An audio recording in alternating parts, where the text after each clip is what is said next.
Hello, and welcome to another exciting episode of Red Dot Forum Camera Talk. I am David Farkas. I'm joined, as always, by Josh Lair. Hey, everybody. We've got Jose Rivera producing the show. Hello, hello. This time you can hear him. Yes, can you hear me? Can you hear No, me? they forgot about that. Don't bring it up again. I'm confused why I'm sitting over here now, I think. Okay. Now, for regular watchers of the show, you may wonder why we're switched. Because if you go back and check out some of our previous episodes where we did extensive lens anthologies and testing, we are switching places here so that Josh can demonstrate all of the fun things on the computer, and then I can do our live shooting here with our little setup that we have over there. So it's going to be a pretty exciting episode. What are we talking about today, Josh? So this episode is all about Summilux-M 35mm lenses. This year, we've seen two new ones come out, which is quite unusual. Probably the only time that two different 35 Summiluxes were introduced in the same year.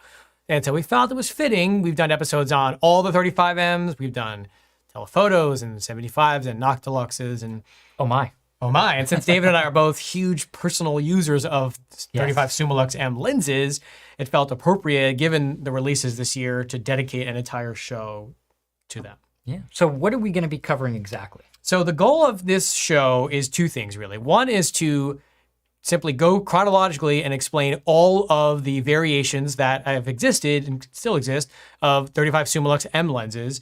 And the second is to show you what those lenses do in practice, meaning how do they look when you take pictures with them? How do they handle? And of course, what are the differences and the similarities? And then we've had a lot of questions about making recommendations, so we'll do our best to cover some of that as well. That's right. So I think first we'll lead off and give a walkthrough of all the lenses. Yeah. A little bit of a history lesson, but don't worry, there won't be a test at the end of this. Or will there? Or will there be? There could be. There could be a test. So stay tuned. Make sure you pay attention, take notes. Actually, you don't have to, because you can just watch this again and pause it where you want to and see exactly what we're going to do. Exactly. We'll also set up timestamps for the various lenses, so you'll be able to see eventually. So you'll be able to see, kind of jump forward in time to the lens that is most interesting to you. So we'll talk about first is the progression of the 35mm Summilux lenses that have come out from Leica. Then we're going to take a look. Josh did some pretty extensive lens testing, as he always does.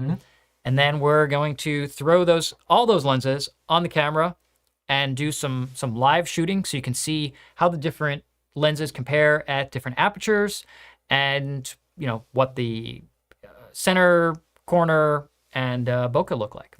So it's going to be quite a. We have a lot to cover. Yeah. This is going to be a long show, but I don't care, because We're doing it. This is a really interesting topic for both of us. And on the surface, you may look at the list of 35 Summilux lenses and go, oh, there's just a couple, what's the big deal? But when you really deep dive into it, there are a lot of lenses and a lot of variations. And of course, it wouldn't be a show about lenses if I didn't also bring some really, really cool special editions, unique pieces, vintage pieces, beautiful things. So I am super excited to show you guys what I think we should also start off by saying, yes, we're doing an anthology here of every single 35mm Summilux. Yeah.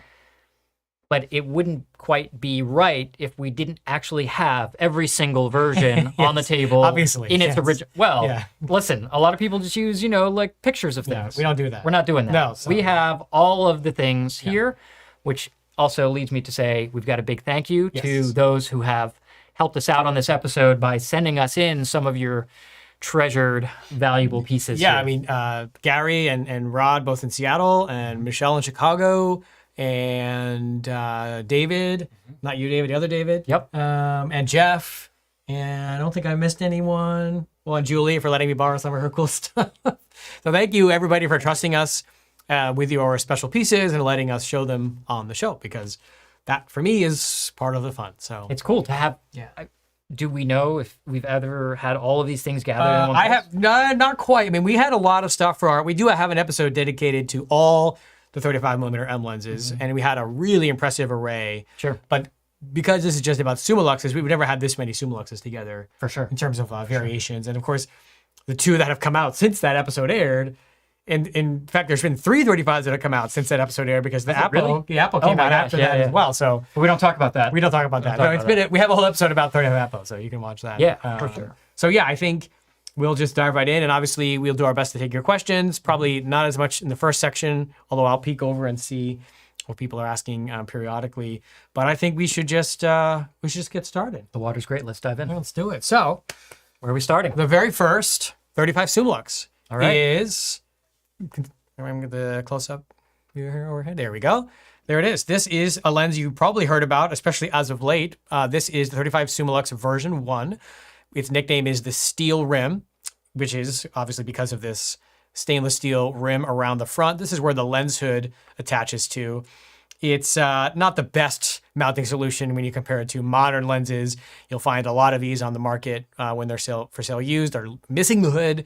So the hoods have become quite expensive. I don't actually have a hood for this, although I know the guy who owns this lens has it. I just don't think he sent it to me. So I'll forgive you, Gary. It's okay. Anyway, so this was a big deal when it came out. It was introduced at Photokina in 1960. Production started in 1961. It's the first 35 Summilux designed for a high level of performance and light gathering ability. As you can see, I'll take the back cap off. It's incredibly small. It's a brass barrel, so it does have a good density to it. Surprisingly dense for its small size. And it has sort of this like double tab system to adjust the aperture. You can see that here. It has the infinity lock, love it or hate it, where the lens will lock at infinity on the focus tab. And here, I'll show you that. There we go. And these were all made in Canada. This was a Walter Mandler design, manufactured in Canada. Only made for about 5-6 years. So not a lot of these out there. They're in the thousands or less, not in the tens of thousands. And this lens has become seriously collectible. The silver chrome version, which is here, is the most common, but still extremely rare. And these are 5 figures nowadays. The black paint versions, which are absurdly rare, are 30, 40, 50,000 or more, depending on condition and all that. So what's interesting also about this lens is, unlike its successor, which we'll talk about in a little bit, it actually has an E41, it's a 41 millimeter filter thread. So you can actually filter this lens, assuming you could find 41 millimeter filters. I don't know if anyone makes them now, but You could probably get a 41 to 43 step up or 41, yeah, 46. there's ways to get it done if you had to. Yeah. Now, this lens, what's interesting about this lens is the performance now is surprisingly good for a lens that's 60 years old. And I think the reason for that is when Leica made this lens, it was designed to be cutting edge for professionals, to be as good as it could be. Now, obviously, lens technology has come a long way since the 60s, Yeah. but when they're doing their best, it's still going to be good even later on. And this is, I think, different. We need to identify this. This isn't a look lens. It wasn't like Well, it wasn't designed to be, but it is now. like a tham. Well, in its original iteration, it wasn't designed like a Thambar or a Sumer X or something like that. That was designed to have a really soft, glowy look. This was designed to use the maximum, technology available at the time to produce the highest level of performance available in 1961. Yes. And that's what we have here. And the way this lens renders, which you'll see later, is unbelievable. There's nothing else like it. I would say it's a combination of relatively sharp in the center, very quickly falling off into the corners with just an absolute magical glow and a wild bokeh, especially wide open. As you stop it down, it becomes a lot more conventional looking, which is high performance. which is nice actually. for Like sure. it's this lens, you could put this on, which I did on an M11 and use it fine. I mean, yes, wide open, it's going to be bananas, but other than that, and they made this lens also in an M3 version, which had the goggles attachment, so you could use it on an M3. And I don't have one of this one; I have one of the next one. They made that also in silver and black. They're pretty rare, but value-wise, the non-goggled versions tend to be more expensive because they're more compatible with more cameras.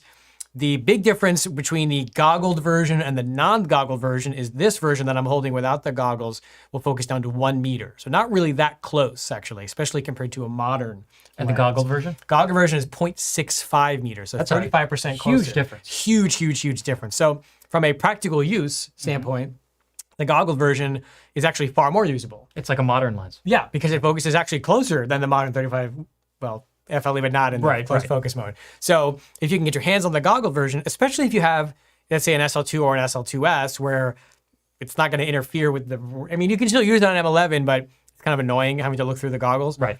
On an SL2, you can mount it just fine, and you'd get all the benefits of a steel rim look with the goggles or with the close focus ability. So Sure. And it's cool. And even though we're getting that close focus, does it impede the infinity focus at all? No. It's not a macro or anything like that. It's simply just able to focus closer. So It's pretty neat. the steel rim has become a cult classic. It has been collectible for quite some time over the last few years. Like a lot of things Leica, it's definitely shot up. It's actually quite a privilege to have one and to use one. It also looks really cool. It does. It's in great shape. It just was in really good shape.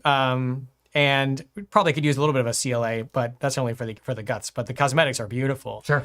And I think that when you look at Leica's sort of portfolio of standard production lenses, they all look very similar. So it's kind of cool to see something like this with the steel rim. And I understand why Leica reissued it, which we'll get into, but I think part of that is that visually unique design. It is.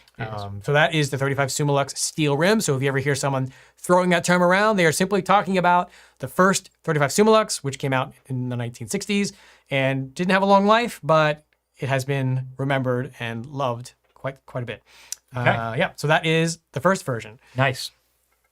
All made in Canada, in case I didn't mention that. Only Made in Canada. There's no, as far as I know, there's no German That'd be very original rare. steel rims. Yeah, it'd be a very, very valuable lens if that existed. So after the steel rims production ended, that's the version 1. The version 2 came out. So that version 2 Take a look at that one. is, let me pop the cap off here. Let me get the close up. Now, this lens came out in 1967, and it was made for a very, very long time. It was in production till 95, but these were actually on shelves for sale for another 4 or 5 years after that. So you could get into the late 90s and still find these new on the shelf, which I find fascinating. And the optical layout, the layout of the glass, is actually identical to the steel rim. So the diagram, the lens diagram, didn't change. But what changed was some of the chemical composition of the glass as well as the coatings, which means that the version 2, 35 Summilux, sometimes called the preaspheric, even though the steel rim is also preaspheric, but we're splitting hairs. This actually does render and perform differently than the steel rim does, even though the glass is technically the same layout because of the different composition and coatings. It's not dramatic, and what you'll find is there's a decent amount of sample variation because they made these lenses for almost 30 years. Right. And you can imagine over the course of 30 years, even Things change. everything's changed. Things from suppliers and coatings and to people building it. So that's one of the cool parts about getting into the version 2 is the fact that there is so much variation. Now, one of the things that makes this lens different from the steel rim is it no longer has the steel rim around the front, and it no longer has a filter thread. So the way that you filter this lens is a bit unusual because there's no thread. You actually need to use the included lens shade, which is this here. This is the 12504 lens shade. And the shade actually separates like so. And you drop in a Series 7 filter, whether it's a clear filter or a polarizer or a color filter for your black and white film. Well, a polarizer would probably be pretty tricky. You could, well, it wouldn't be a circular polarizer, it'd be a linear polarizer. A linear polarizer, yeah. You drop it into this sort of ridge here, and then you thread the hood back together, and suddenly, now you can filter your lens, and the hood clips on the front. What's cool is these lens hoods are actually still in production. They have a different product code now, but you can still actually buy this lens hood new, and look how cool it looks. It does. I think most people, let's say, probably the most common filtration for that particular lens with that kind of vintage would be color filters for black and white photography. Yes, you are correct. Although, I mean, a lot of people did use UVAs because the coatings on these are pretty soft. Yeah, that's true. You don't want to clean one of these aggressively. You want to be very careful to avoid cleaning marks. Now, a couple of things about this lens that are interesting. First thing, the very, very, very beginning of production of the version 2 actually used the same glass as the steel rim. So there's a short run, 66, 67, where you had the barrel of the version 2 with the 12504 lens shade, aluminum barrel versus brass, but the optics from the steel rim, meaning the older coatings and the older chemical composition. These lenses are known as, in my research at least, the transitional, the version 2 transitional lenses, meaning they've got the older glass and the more modern barrel. And when you dive a little bit deeper into that, what you get is one of the big differences. Number one is they're all made in Canada. The very, very last iterations of the version 2 were made in Germany. Most of them are made in Canada. But what's interesting is if we can get the close-up again. So this here is a very early version 2 transitional. So it looks like a version 2. It has the aluminum barrel. It has the front design for the 12504 lens shade. It has everything that looks like that, except first you'll notice is it has not only an infinity lock, but a brass infinity lock. All the later versions had the focus tab in plastic without a lock on it, whereas the very, very early versions had the infinity lock. Now, the most desirable infinity lock lenses are the ones with the brass lock, like this one. Some of the very, very later versions before they went over to the plastic tab have an aluminum lock. Not as desirable because they don't have the steel rim optics. But most of the brass infinity lock lenses are transitional lenses, meaning they have the steel rim glass inside. So you're going to have a lens that looks like its predecessor, the way it renders, but physically handles like its successor, like the version 2. And what's cool is a couple other small things about that. This is another transitional lens with a brass tab. This one still has a lot of the black paint left on it. Now again, the lens barrel is aluminum. Only the tab is in brass. This is actually one for the M3. So this has the goggles on it, also brass, you can see, which is super cool. And this one, if we can see that. Focuses, probably not. This is a 0.65 close focus distance, see that there. So this is, in my opinion, probably the best of all of them from a practical use standpoint, because it's got the steel rim version 1 optical formula with the goggles, which means it focuses 0.65 meters, and the brass infinity lock. Yeah. So it has like all the cool things. It checks all the boxes for me. All the trimmings. And now, how many of these, like how rare would a sample there's like this probably be? less than 1,000 of these. Yeah. And the very, very last thing that I'll talk about in terms of differences is one more close-up, Jose, if we could, is as the lens production continued, it actually got the 35 millimeter focal length labeling. If you look at the earlier ones that I have here, they do not. So between the focus tab and the whether or not it's labeled 35, you can tell the age. Of course, you can also look at the serial number. And as I mentioned, most of them were produced in Canada. The very last couple of years were made in Germany. And at the same time that they made the aluminum barrel ones in Germany, they also made these, which are super cool. This is a version 2 in titanium. So they didn't make it in silver chrome or black paint. They only made it in the aluminum barrel black anodized, but also in a brass barrel titanium. No, it's not made from titanium. This is like a titanium paint. These were sort of at the very tail end of version 2 production, and they're pretty rare. They're the version 2 optics, so it's a full version 2. There's no infinity lock, and it's a plastic focus tab. But these are really cool because they look awesome with the white and red lettering, and it's just a rare iteration of that lens, and it's brass, so it's quite a bit denser. Yeah, that's cool. Yeah, this is like up your alley, I feel like, something like this. I like titanium. Yeah, this is really, really cool. Nice. Yeah, so no other special editions other than there's an anniversary edition of the black one. It looks exactly the same. It just has a year range engraved on it. So did any of these come in special edition sets, say like M6 or M6 No, sets? the only time we saw this limited edition, other than the titanium, which wasn't numbered or anything, was the anniversary edition I was just talking about. The 19 something to 83, I forget. Yeah, 1913 to 83, 70th anniversary edition. Sure, we'll call it that sounds right. Yeah, that sounds right. So that is the version 2. Well, that's like version 1.5 to version 2. You could argue the transitional version if it's a 1 or a 2. I just call it the version 2 transitional. The good news is none of this is confusing at all. No, not at all. So straightforward. Very straightforward. Yeah, very straightforward. I gotta make sure I don't mix up my caps here. This was that one. Bear with me here. Yeah. These are very important. These are the same. Okay. So now we've covered version 1. Version 2. Version 2, we've covered the goggles. And the last thing then is until it's David's turn to ramble on is one of the most iconic and famous 35 Summilux, I would say maybe second to the steel rim, which is this beauty right here. Oh. This is a lens that has become extraordinarily valuable. I would say equally as valuable as the steel rims, if not more in some cases.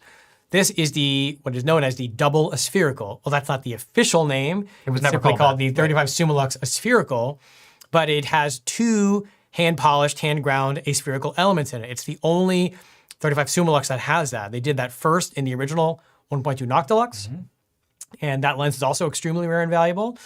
They did it with this. These lenses were extraordinarily difficult to produce. They made them from 1990 to 1994. Where's my slide, Jose? There we go. There we go. 1990 to 1994. They made less than 2,000. I have done a lot of research, and there's no one seems to know how many they actually made. I think the accepted number is about 1,600, but I think that adds to the mystique is that no one really knows. Now, these are... I feel like there was other lenses during this same time period, like the 35 to 70-8. Yes. That was nobody knows the real number. Yeah, they didn't keep good records back then. So apparently not. What you'll see is that this lens is starting to look more like a modern 35 Summilux. It's grown quite a bit. It has a standard E46 filter thread on it. And the most sort of identifiable feature of this lens is that the word aspherical is spelled out on the barrel instead of ASPH. So this is how you can quickly identify if you have a double aspherical. It's also the only 35 Summilux with a concave front element. It's hard to show that on camera, but essentially the front element is concave. Now, the barrel is beautifully built. This is probably one of the nicest feeling 35 Summiluxes. It has this monstrous clip-on lens shade, which is unique to this lens. So believe it or not, this lens where there's less than 2,000 of them, where they completely changed everything, has a lens hood that is unique to it. So it was ever used again or prior. The hoods alone are selling for $2,000 or more. And no, they don't make them. You can't get them anymore. So if you find a 12587 hood at a garage sale or something, please buy it and send it to me. Now, the way this lens performs is spectacular. Putting it on an M11, it feels like basically a modern lens. I mean, not quite, but pretty darn close. These cannot be 6-bit coded. There was some debate about that many episodes ago, and I thought they could be, and I reached out to Germany. They cannot. So this lens never came and never can be 6-bit coded. It does have a lens profile unique to itself in the menus of the cameras, so you can choose the 11873, which is the catalog number for the double aspherical. Ooh. But definitely a prized and desirable lens, a lens that if you can get your hands on to use is really, really special, especially wide open, but even stop down, it's quite nice. So which we'll see, right? We will. And as I think I mentioned, it takes an E46 filter thread, so it's very easy to use, handles like a modern lens. And nice. That is the double aspherical. Nice. All right. All right, I think that covers the first half. That covers my half. Let's see if we have any... We're doing okay on time. Yeah, let's check the questions real quick. Crazy burning questions. Jose, did I miss anything? Because... Yeah, about the steel rim, but we're going to talk about it later. Yeah, we're going to get to the original steel rim, don't worry. Or the new steel rim, I mean. Yeah, I think we're doing pretty good. So, as you can see, sort of up until the double aspherical production, there was some subtle variation, some major variation. Lenses went from very small to very big. The filter sizes changed, hoods changed, but we still call them 35 Summilux. So, now we're going to get into the modern era, if you will, starting with this lens, which David is going to talk about. Well, I'm going to hold it. You're going to hold it. I got the close-up. I got the overhead, and David has the words. Yes. Words. Here we go. So this is for I think a lot of current Leica users, a lot of M users. This is the 35 Summilux they may have been exposed to first, or most recognizable. So this is the first Summilux-M 35 1.4 ASPH, which we also call aspheric, but it's not the aspherical. And as Josh is going to point out, you'll notice it just says ASPH on the lens barrel, not aspherical like the previous lens.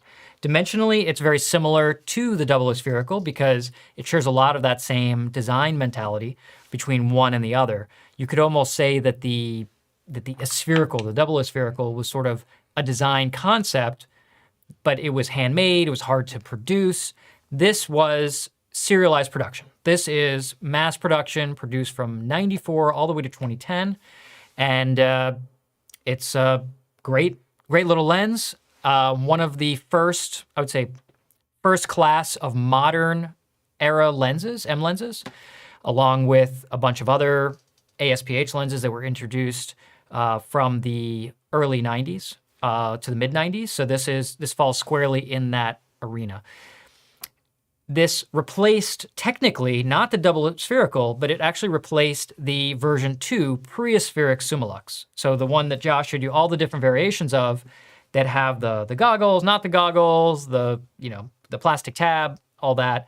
This is the direct replacement for that serial production lens that was around for about 30 years. This now replaces that. It was also the first 35 Summilux with 6-bit coding that was actually shipped 6-bit coded, because in 2006 we had the first 6-bit coded lenses. So you actually had the last 4 years of production of this lens shipped from the factory in a silver box with a 6-bit code tag on it, and 6-bit coded from the factory. They weren't all 6-bit coded from the They were not all, just to be clear. but some, yes. Yeah. And they can be 6-bit coded retroactively. Exactly. So, and any of these lenses that were produced, 94 to 2006 can be retroactively 6-bit coded. You can also find that they have a dedicated 6-bit lens code in the menu of the M11, the SL2, etc. These came in black, which Josh is holding, just black anodized. Came in silver, which was actually a much heavier lens because it's a brass barrel. Yeah, so this what's interesting is heavier, right? There are only, just to interrupt for a moment, there are only 2 silver chrome brass 35 Summilux lenses that exist, technically. One is the steel rim, whether you new one and the old one, they're both brass, and the other one is this one. This is the only ASPH 35 Summilux with a brass barrel and silver chrome. Yes. All the other ones are aluminum. So the double aspherical was never made in silver, correct? There is allegedly a prototype that exists that's Allegedly. for sale for a lot of money. We don't know how real that is, but this was produced serially. The 35 Summilux in brass, the 11-883, is one of my favorite lenses because it's so unique and it's beautiful. Just minus the hood, I guess. We're going to talk about that in a second. Just the shape of this lens combined with the finish and the silver chrome barrel, I just think it's gorgeous. And these are extremely rare, especially to find in good shape. It's got a bit of heft to it. It's quite dense, yeah. 25-30% heavier than the aluminum version. Yeah. But they do have a really nice mechanical feel, both the aperture sort of way it clicks into place, the detents, as well as just the focus action on that. Yes. But going back to, we'll just show the black one for a second. Let's go to close up again here. Talk about the hood, David. Yep. So here we've got an E46 filter thread, standard. And the hood is a, how do I put it in a nice way? It is a... It's an exercise in patience. It's finicky. There is a trick to putting it on without damaging your lens and without damaging your psyche. Yeah, the secret is not to line up the white dot, it's to line up the arrows. Exactly. And then turn it in the direction. That's it. That's because you essentially want the white dot and the aperture to line up. When the 1.4 is pushed all the way over and the lens is at 1.4 to line up. So you just turn it and you have to kind of let it go like that. But if you show the inside of it, there's little metal clips. Oh, that's going to be hard to show. Yeah, but there is little metal clips that snap on. I'm not going to see that. And it can, if you improperly attach this lens shade, it can actually kind of chew up the front of the lens barrel. Yeah, the one thing I forgot to get for the show, I'm realizing now, is Leica made an alternative hood for this lens, catalog number 12466, which was a round vented lens shade in aluminum. Similar to the way this looks. Yes, they were really expensive when they were made new, and they're even more expensive now because they didn't make them for that long. But if you own one of these lenses and you're looking for an alternative lens hood, the 12466, if you can find one, is pretty cool. Yeah. So that's the lens. Now, this lens was much, much higher performing than the version 2 that came before it. We're talking much sharper, wide open performance, much better into the corners, just a lot less distortion, better flare resistance, list goes on. I mean, much, much more modern performing lens than we had with the version 2, which makes sense since the version 2 was a 1960s design, and this is clearly a 1990s design with the most modern iteration of, or at that time, the most modern optics available. So it's a pretty, I would say, large leap in performance, both wide open and stop down. Before we get on to the next one. There's a but. Oh, there's a but, sorry. There's a but. Missed that part. Now, everyone loved this lens until around 2006, 2008, 2010-ish, when it started being used on digital bodies. First the M8, then the 8.2, then the M9, and even more so on the M9.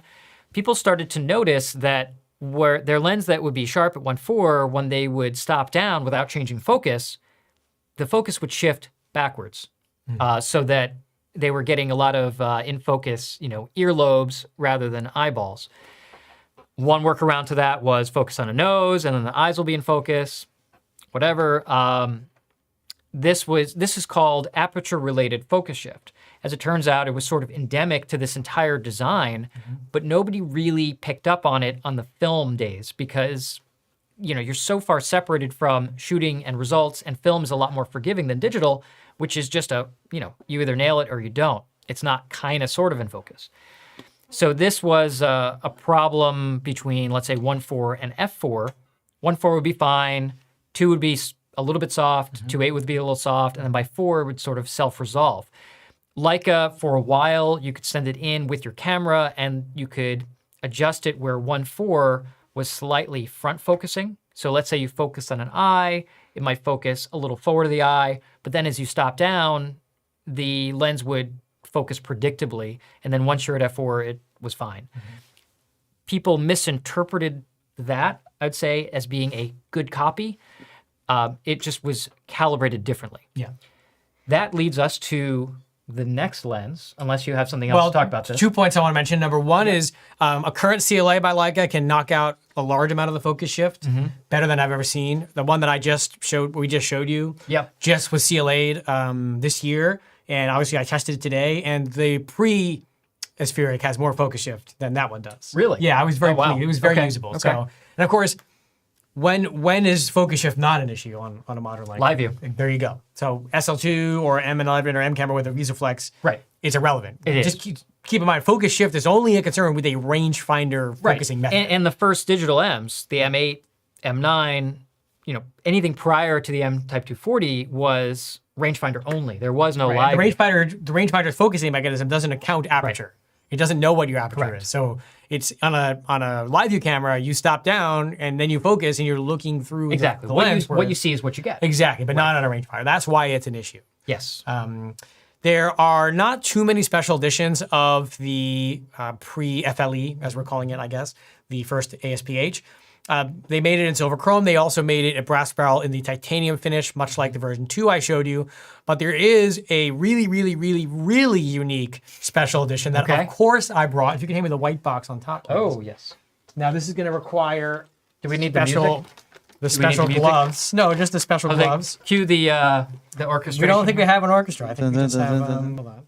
I'm just going to put it right there. Right there. Can I show the box, though? You can show the box. So I'm gonna make sure if I'm holding it closed here. if you're seeing the box, you know that there's something special inside. And since I love special editions today. Yes, look, it has a little cool... Jeff, these are just for you, by the way. Hold it tight, David. Hold it tight. Fancy pants Wait, wait. Do I hand it to you like a surgeon? There we go, ready? Give me this thing. Yep, there you go. Give me that. All right, so this is a special edition set that includes the 35 Summilux Aspheric, the ASPH that we just Go showed. overhead. Ooh. This is... What? It's not quite wide enough. Turn it. Careful with the expensive lenses over here. No, we're using the steel rim to prop up our box. That's never good. Oh boy. Okay, this is an M7 Hermes set with the orange leather. They made 200 of these sets, and this is number 62. But that's not what's interesting in this particular case. What's interesting is this. Now this is, I don't know if that's still in focus or not. Looks pretty good, right? No? A little bit lower if you can. Lower? How's that? Hold on. I'm trying not to scratch it. Yeah, here, I'll just move the box out of the way. But it's so pretty to look at. I know, right? Here, how's that better, Jose? Yeah. Ooh, yeah, that's right. This is the Hermes edition of the 35 Summilux Aspheric pre-FLE. And what really makes this lens special, aside from the fact that it looks amazing, has the metal caps and the orange numbering, is this is not silver chrome. This is an aluminum lens barrel that is silver anodized. Now you might say, well, that's normal. They make lots of those lenses. Well, around this time, they did not. So this is one of Leica's first attempts at making a silver anodized lens, meaning an aluminum barrel in silver finish, whereas all the other lenses around this time, including the silver chrome version of this lens, were brass barrels. So you here can now, see there's a difference there. now you can see the difference in the finish. This is probably the first time these two lenses have been shown together on a YouTube show. They look the same. The optics inside are the same, but the lens on the left is the Hermes edition, which is in aluminum, so it's quite a bit lighter. And what really makes this special, well, a lot of things make this special, but one of my favorite parts, look at this sweet Leica script writing on there. Oh, it's sick. It's so reflective. I know, right? Let me just carefully get this here. The lens shade Look at that. that this set comes with is this is what the 124-66 lens shade looks like that I was talking about, except they never made it in silver, except they did.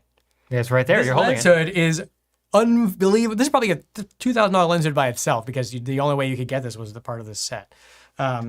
So if you want to talk about really cool special editions where they went beyond just a different paint color or something, this is a great example to that. I mean, this whole set is incredible, but the lens particularly is That's unique. fantastic. Wow. Yeah, I had to show that since we were talking Gorgeous. about the pre-FLE. So That is striking. yes, I'm going to give this back to you, and you can put the other one on top of it. So just swap them.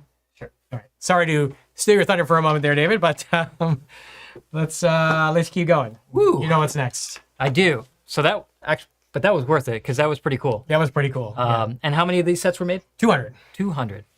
Very, very nice. So that is pretty rare. Okay, so what did Leica do to address the focus shift that seemed to be plaguing everybody with digital M cameras? They came out with a revised. Oh, and I would say that's one thing they addressed. The second thing they addressed was the less than stellar lens shade design. Okay, so this was a two birds, one lens kind of situation. Okay, and in 2010, Leica replaced the ASPH version with an updated ASPH. This is just called the 35mm Summilux-M 1.4 ASPH. The exact same name as the lens that came before it. Colloquially. Oh my gosh! Wow. How much did you drink before the show? Some iced tea. You didn't share any with me. What was in that iced tea? So we refer to it more commonly as an FLE. Okay, and FLE stands for floating lens element. And maybe move back. There you go. Yeah, that's all right. Is that my FLE? Wow. Yeah, that's why it looks like this. Yeah, it looks like that. They don't usually look like that. I don't know if I can hear the aperture ring. Hold on. I don't know if the noise cancellation is taking that out, but it's not pretty loud. loud. You could never be discreet with this lens. Oh, Let's just say boy. it's well loved, Yes. and that's actually not the original lens shade that was on it. No, I this is actually probably this is the third lens shade. yes, I have replaced that lens shade. Yeah. Okay, so this was produced from 2010 to 2022, and we'll get into why that was replaced in 2022. This is roughly the same optics, but with a floating lens element. And what that means is that instead of a total, I'm going to actually jump back to the wide shot just so I can use my hands here. Jose, jump back to the wide shot real quick, and I'll. There we Okay, just so I can like wave my arms. You can around. emote. I can emote. Yes. Okay, so a lot of people wonder what is a floating lens element. It sounds very fancy. Technically, it's also not just always one element. It could be a group of elements, but it's always referred to as FLE. Normally, a lens. I'm going to grab this lens. Okay. Okay, this is what's known as a total focusing design.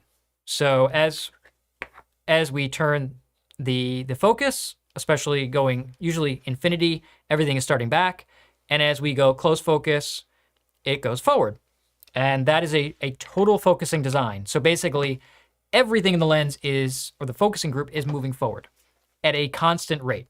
All the elements in the focusing group are moving together. Typically, this is what's in front of the aperture. Not always, but typically. In an FLE design, you have the focusing group, but then you have a floating element or group of elements that's separate from that moves at a different rate of speed than the focusing group. So it's floating. It's still moving in relation to that. It doesn't just wobble around inside, okay?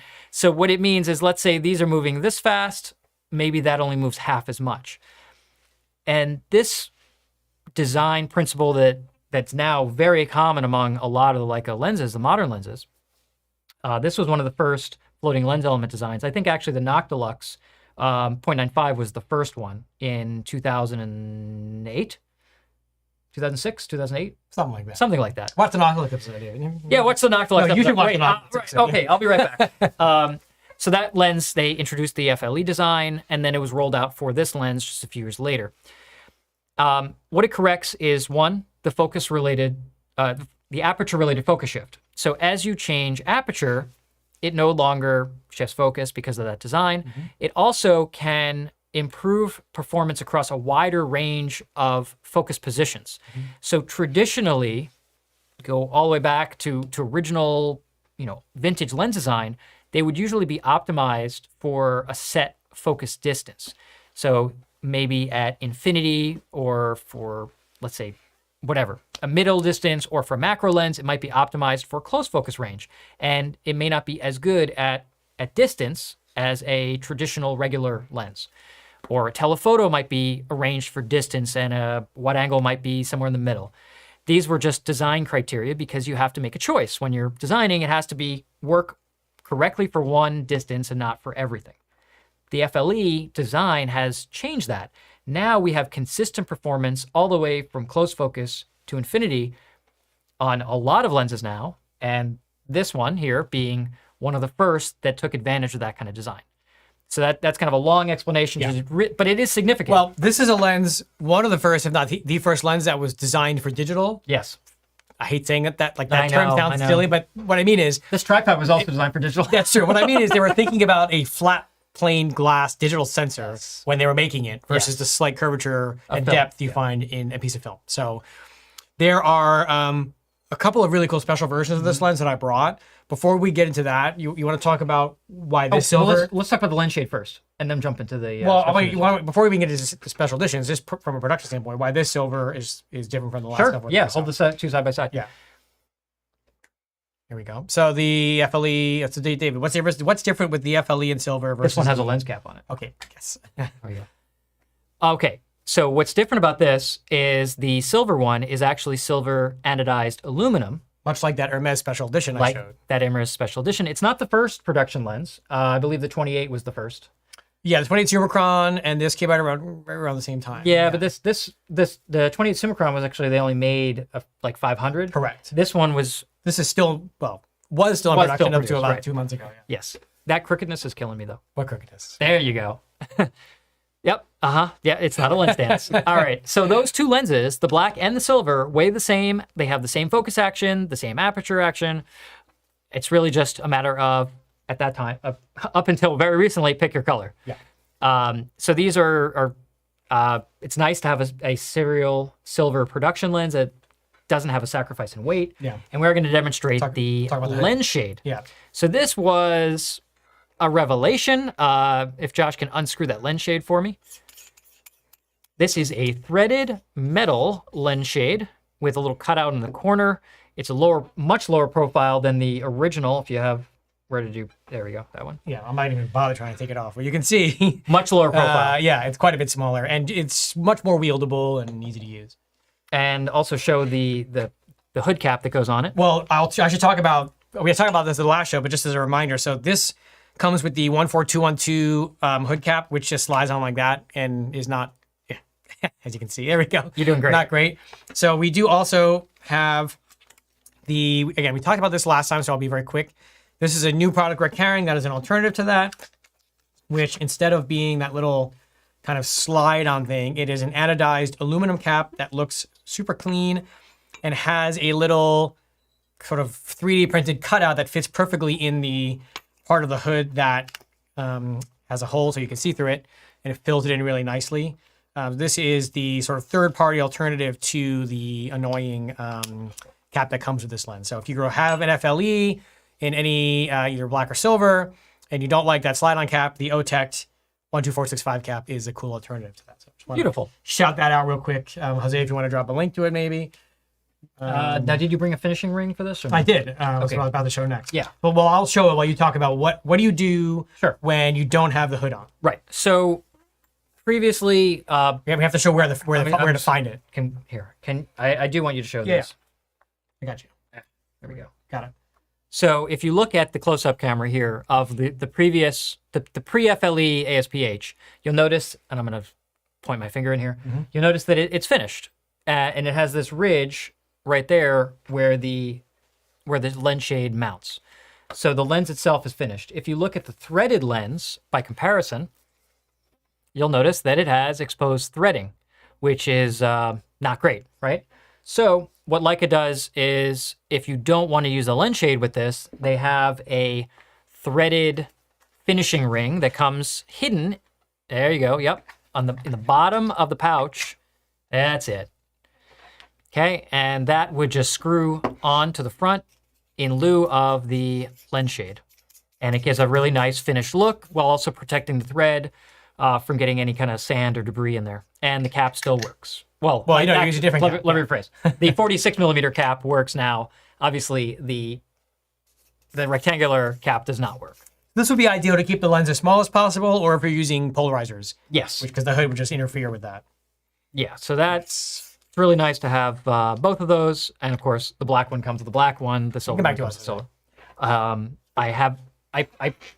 I feel in my bones that I'm about to hand you something. Not cool. We're not quite ready for that yet. We're not ready for the special edition? Well, not that one. We have a few. Okay, what are you going to run through here?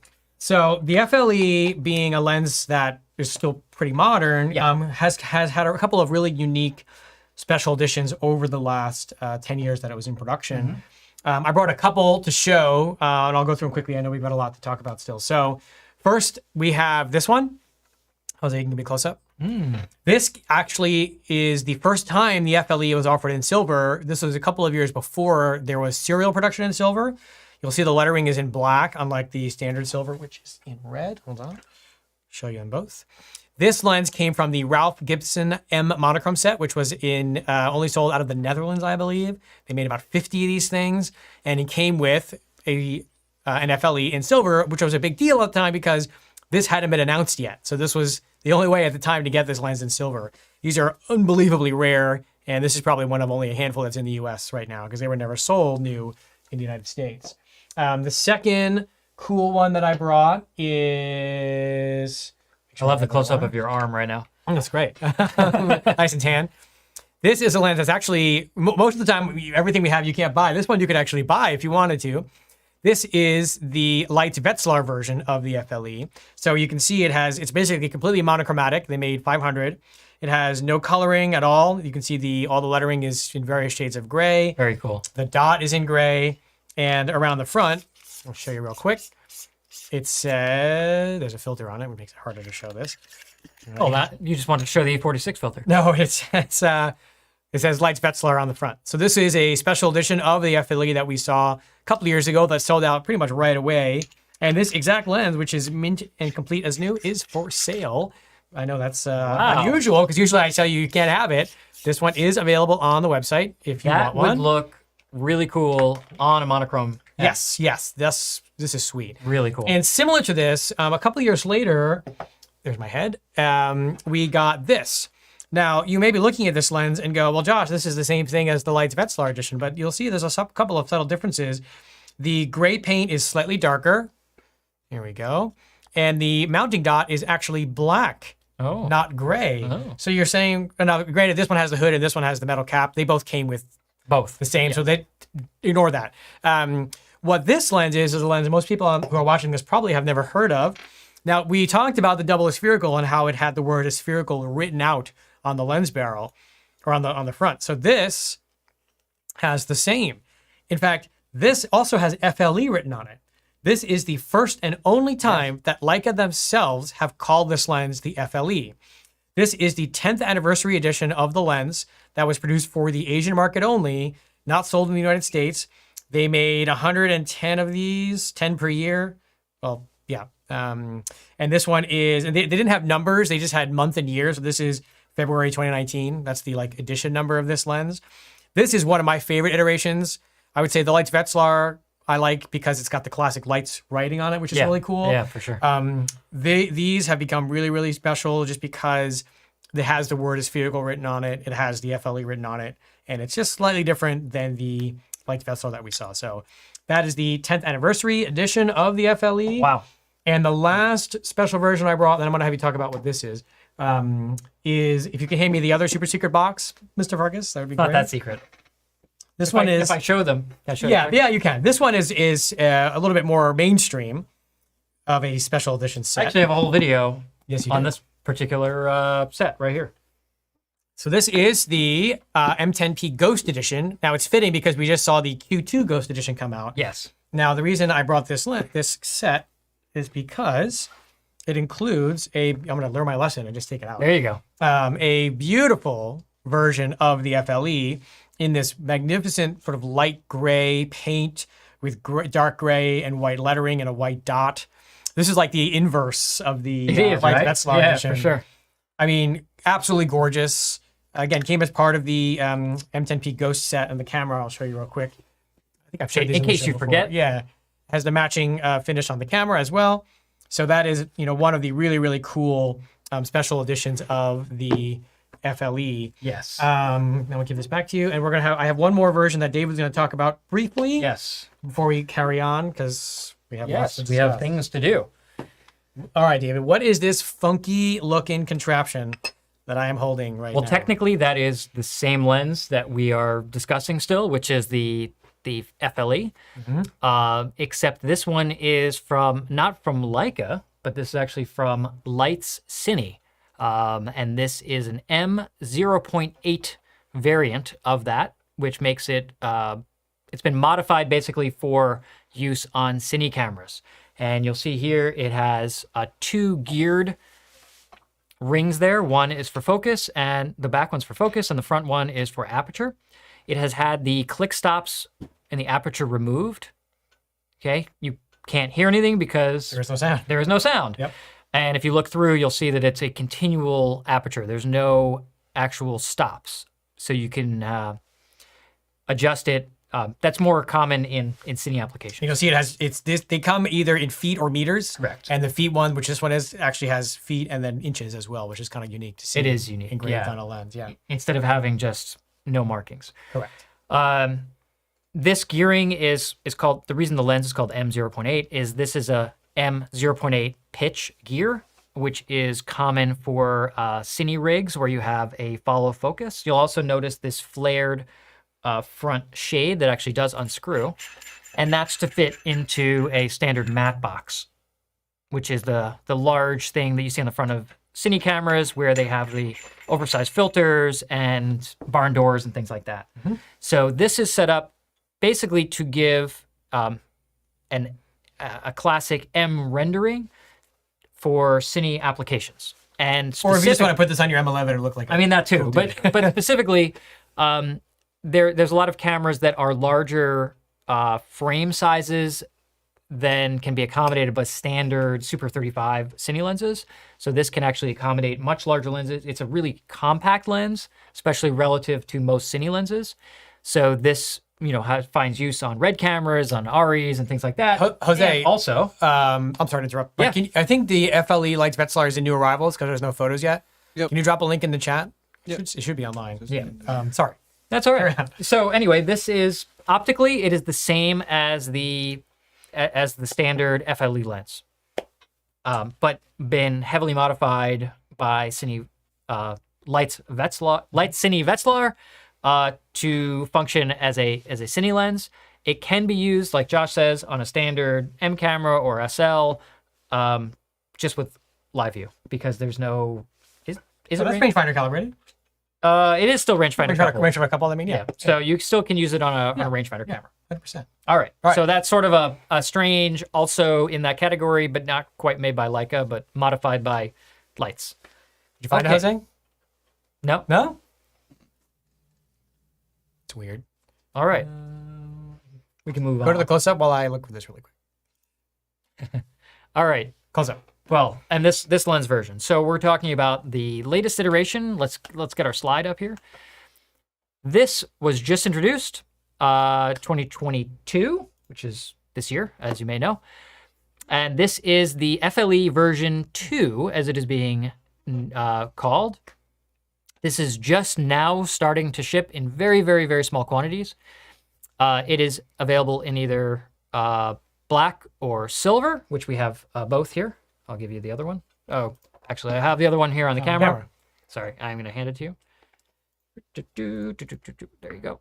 Okay, so it's available in both black and silver finishes. That is silver anodized, again, over aluminum, so they're the same weight.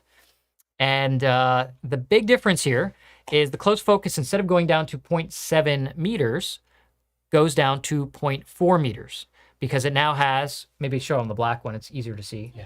It's here. Okay, similar to what we saw in the 35 F2 APO.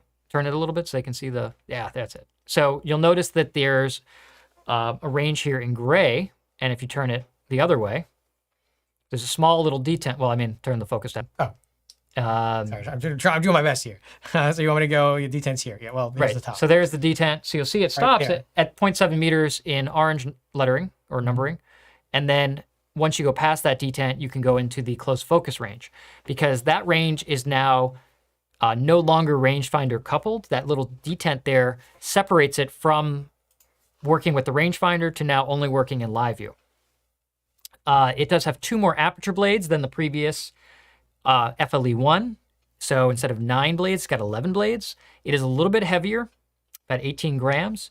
And instead of having the screw-on metal shade, we now have, ready for it, there you go, a sort of rotating slide-out lens shade. And you'll notice that you slide it out, it doesn't just push back. You have to rotate it to slide it back. So it's a rotating sort of semi-locking shade. And this lens is 2 millimeters wider, but 12 millimeters shorter because of that new shade design. So it is the latest and greatest of the M. Now, these have been really, really hard to get as of late, just to make clear, like, like any new Leica product, the demand is far exceeding the supply. Yes. And it came out in September. Hopefully production ramps up.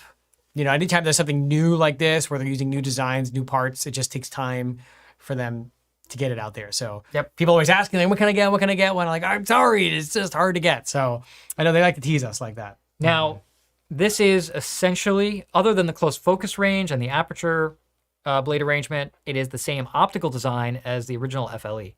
It's been basically rehoused into this to allow for closer focusing. So we will get into that at the bottom half of the show, which we're about to enter into. We just I got think one the more. time, the We're doing timing's pretty great. good. Yeah. The first half we cover. Yep. We'll put that back on the camera. Yeah. So let's break my brand new lens that is yours. Here we go. But basically, last but not least, so David. this covers that covers the modern. But we're going to get into, is it worth upgrading? Because I'm sure it's going to happen. Is it worth upgrading from the FLE to the FLE II? We know you guys want to know that, so we are going to show you some. But before we do that, I need to do this. What's that? You have your phone on you? Seriously? I'm trying to find this Leitz Wetzlar lens, and I'm telling people it's on our website. There you go. Here we go. Are we gonna... I'm just doing things. I'm doing my part here. Trying to be a team player, and it expired. Hold on. Another way to do this? No. That's okay. Really? Right now? Just put that there. So the last lens we're going to talk about is this one, and then we're going to get into some samples and some live view shooting. All right, we're going to make this happen. I'm trying to figure out why this Leitz Wetzlar lens is MIA. This is just very distressing. But David, you can start talking about this lens, and I can multitask. For sure. Okay. So this was just introduced. This is the Summilux-M 35 1.4 steel rim. Notice in the title here, we did not identify this as V1 because this is not V1. This is a new entry in what Leica calls the Classics, the Leica Classics designs, which we saw with the 28 Summicron, the 90th Ambar, and more recently the 51.2 Noxilux aspheric. So it's roughly the same optical design as the original, but keep in mind, Leica doesn't have the original glass or the original coatings, and we wouldn't even want the original coatings because they were super soft. So this has...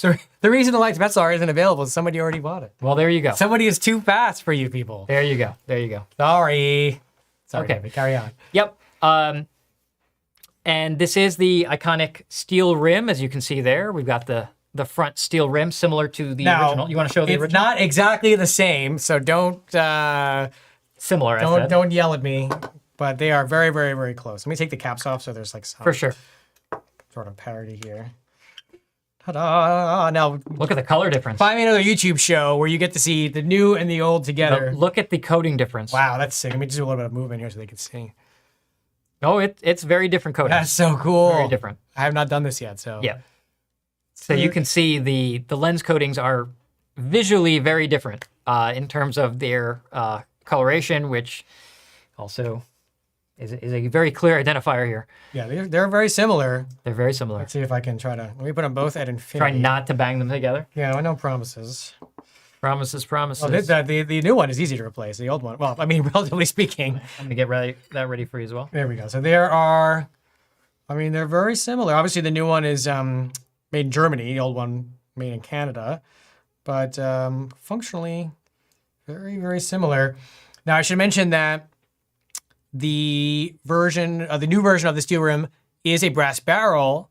It's slightly lighter than the original steel rim because some of the internal components, which were only made from brass in the steel rim, have been updated, and they've been able to make them better and operate better and be smoother. So now there are some aluminum inside. So that's why the lens is a bit lighter. So it is a brass barrel. It's just updated to be more usable because obviously Leica still has to warranty these lenses and make the lenses work. So it's come a long way in the last 60 years. So even though the optical design is the same, it does have some improvements internally just to make it more usable today.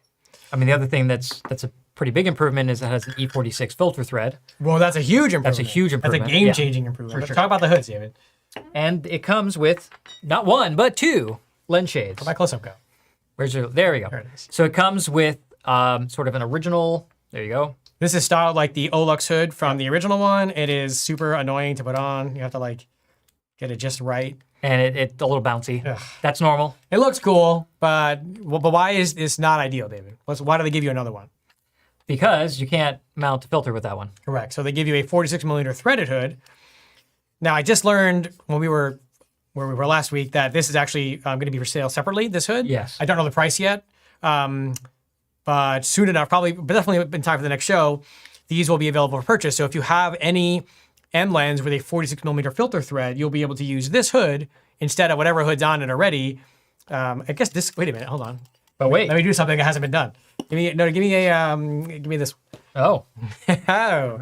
Why would you do that? Why? Why, Josh? Why? Why are you doing that? Look at this. Here we go. No. FLE II. No. With the steel rim hood, and then I'll slightly extend this gosh. one. No. Yeah, this is no, revolutionary no, here. no. I'm game changing. I think this. Oh, on the Yes. Okay, fine, you win. This would actually be sick on That's the it right there. 11874, Yep. the pre-FLE. Hold on, let me just get it. Instead of the snap-on Let me shade, use my good hand here. Hold on. Come on. you need a There, I got hand. it. Oh no, I got it.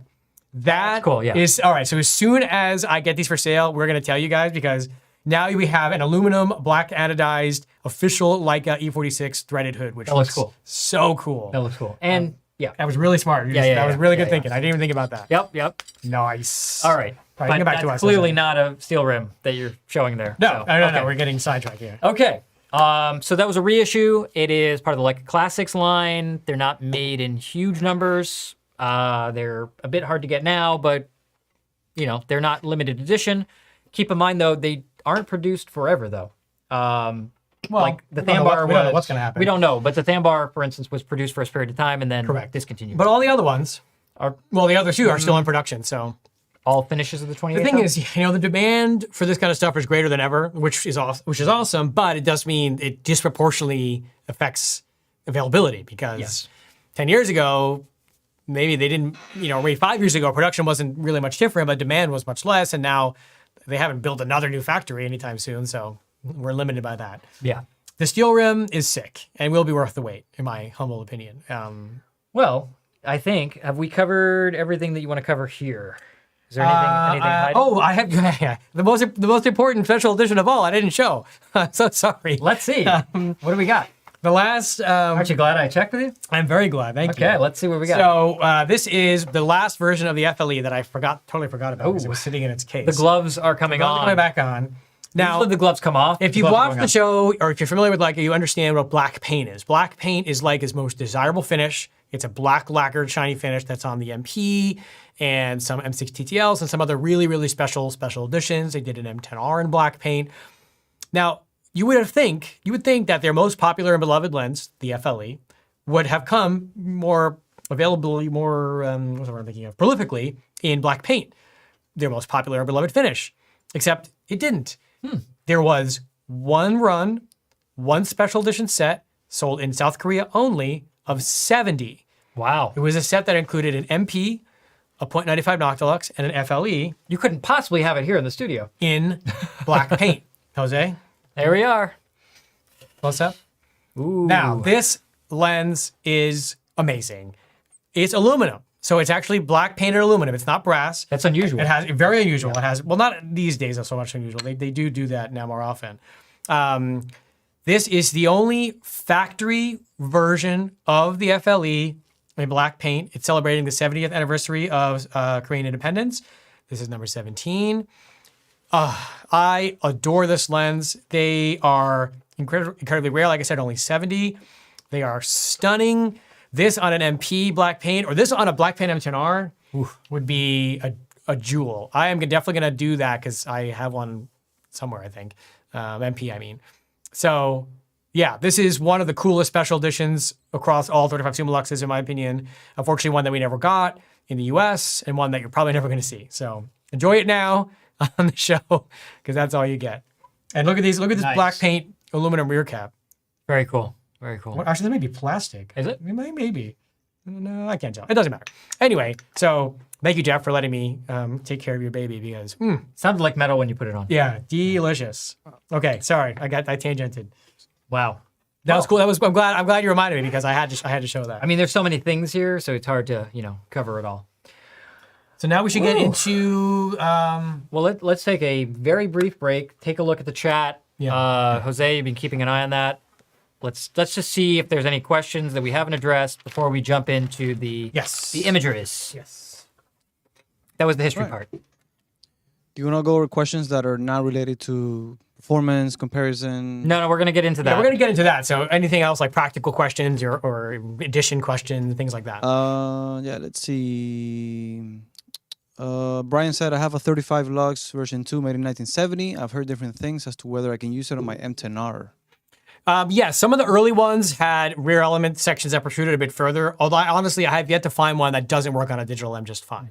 But just try it. The only M lenses that you have to watch out for are some of the older collapsible ones, like the 90F4. I have not heard of any 35. No, there are Summilux-s. some. I mean, the thing is, a lens made over this long of a time, there's some variation. there. So yes, you should always test it first. Any that I sell is going to be one that works. If not, I have it retrofitted to work on a digital M because that's the whole fun of it is putting it on a M10 or an M11. Yeah, because you have a vintage look on a modern camera. Yeah. We've talked about that before. Yes, It's pretty neat. Yeah. And can it be 6-bit coded? No. The first one that could be 6-bit coded was the first ASPH. So the spherical cannot be, the version 2 cannot be. When they reintroduced the steel rim, they reissued it. One of my first questions for David to ask the Germans was, is it 6-bit coded? Because they couldn't 6-bit code the older ones. So they obviously came up with a new code and Yes. they redesigned the mount to do that. So that's pretty cool. Yeah. Questions, other questions? Anything else? Let me see. Since the FLE II has close focus, will the macro adapter work with it? Yeah, that's an interesting question. So, yes, You the mean L this? Pro, the L Pro 52, or the macro adapter, either separately or together, will work on any M lens. Well, the L Pro 52 and anything smaller than or 52 millimeters or smaller. But the FLE or the FLE II, they both will work. Here's the thing: when you put the L Pro or the macro adapter on the regular FLE, the first FLE, it focuses ludicrously close. Too close. Like, you're not going to want to get any closer. So if you put it on the FLE II and you put it in the macro close focus mode on the lens, Your subject is like touching your front you're element. not going to be able to light the subject at that point. So the 0.4 close focus on the FLE II is not macro. It's just closer focus. Whereas as soon as you implement either the L Pro 52 or the macro adapter, now we're talking about macro. Right. And there's a big difference there in terms of the maximum. Should watch our macro episode Yeah, we actually have a whole macro episode. Yeah. because we have live shooting examples with those lenses Yes. and the macro adapter and the L Pro. Sweet. Okay. We ready for, are there more questions today or what? Yeah, but the rest of them are performance related. related, comparison, how do Okay. old lenses work on high megapixel cameras, things like that. So Yeah. We'll talk about that at towards the end after Yeah. we show you the performance on modern cameras, because Josh is going to show some samples that he shot on the M11. So what I did was I did a bunch of testing of all these 35 millimeter lenses we're talking about.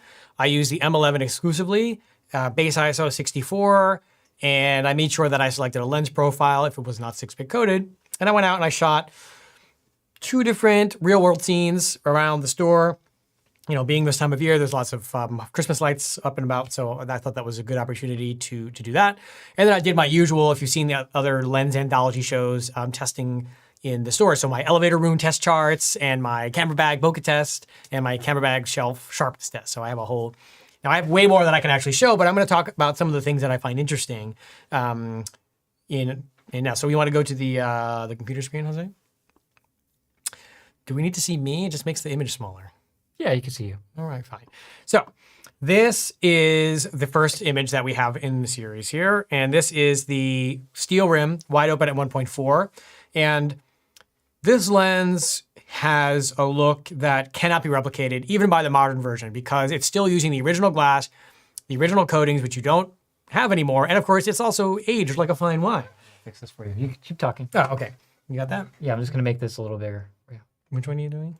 Ah, good man. Doing that. Yeah, I just need to see this. I don't need to see that. Well, this we can. Yeah, there we go. I just need to see my keywords so I know what's what. Can't minimize Make that. that Okay. small. Yeah, okay. Look at that. How's that? Thank you. So, one of the defining characteristics of the steel rim is the glow. And essentially that is a combination of very low contrast with lots of aberration, both chromatic and monochromatic. And if we get zoomed in a little bit here, now these lights are in focus, but look at the way they just explode out in like this wild shape.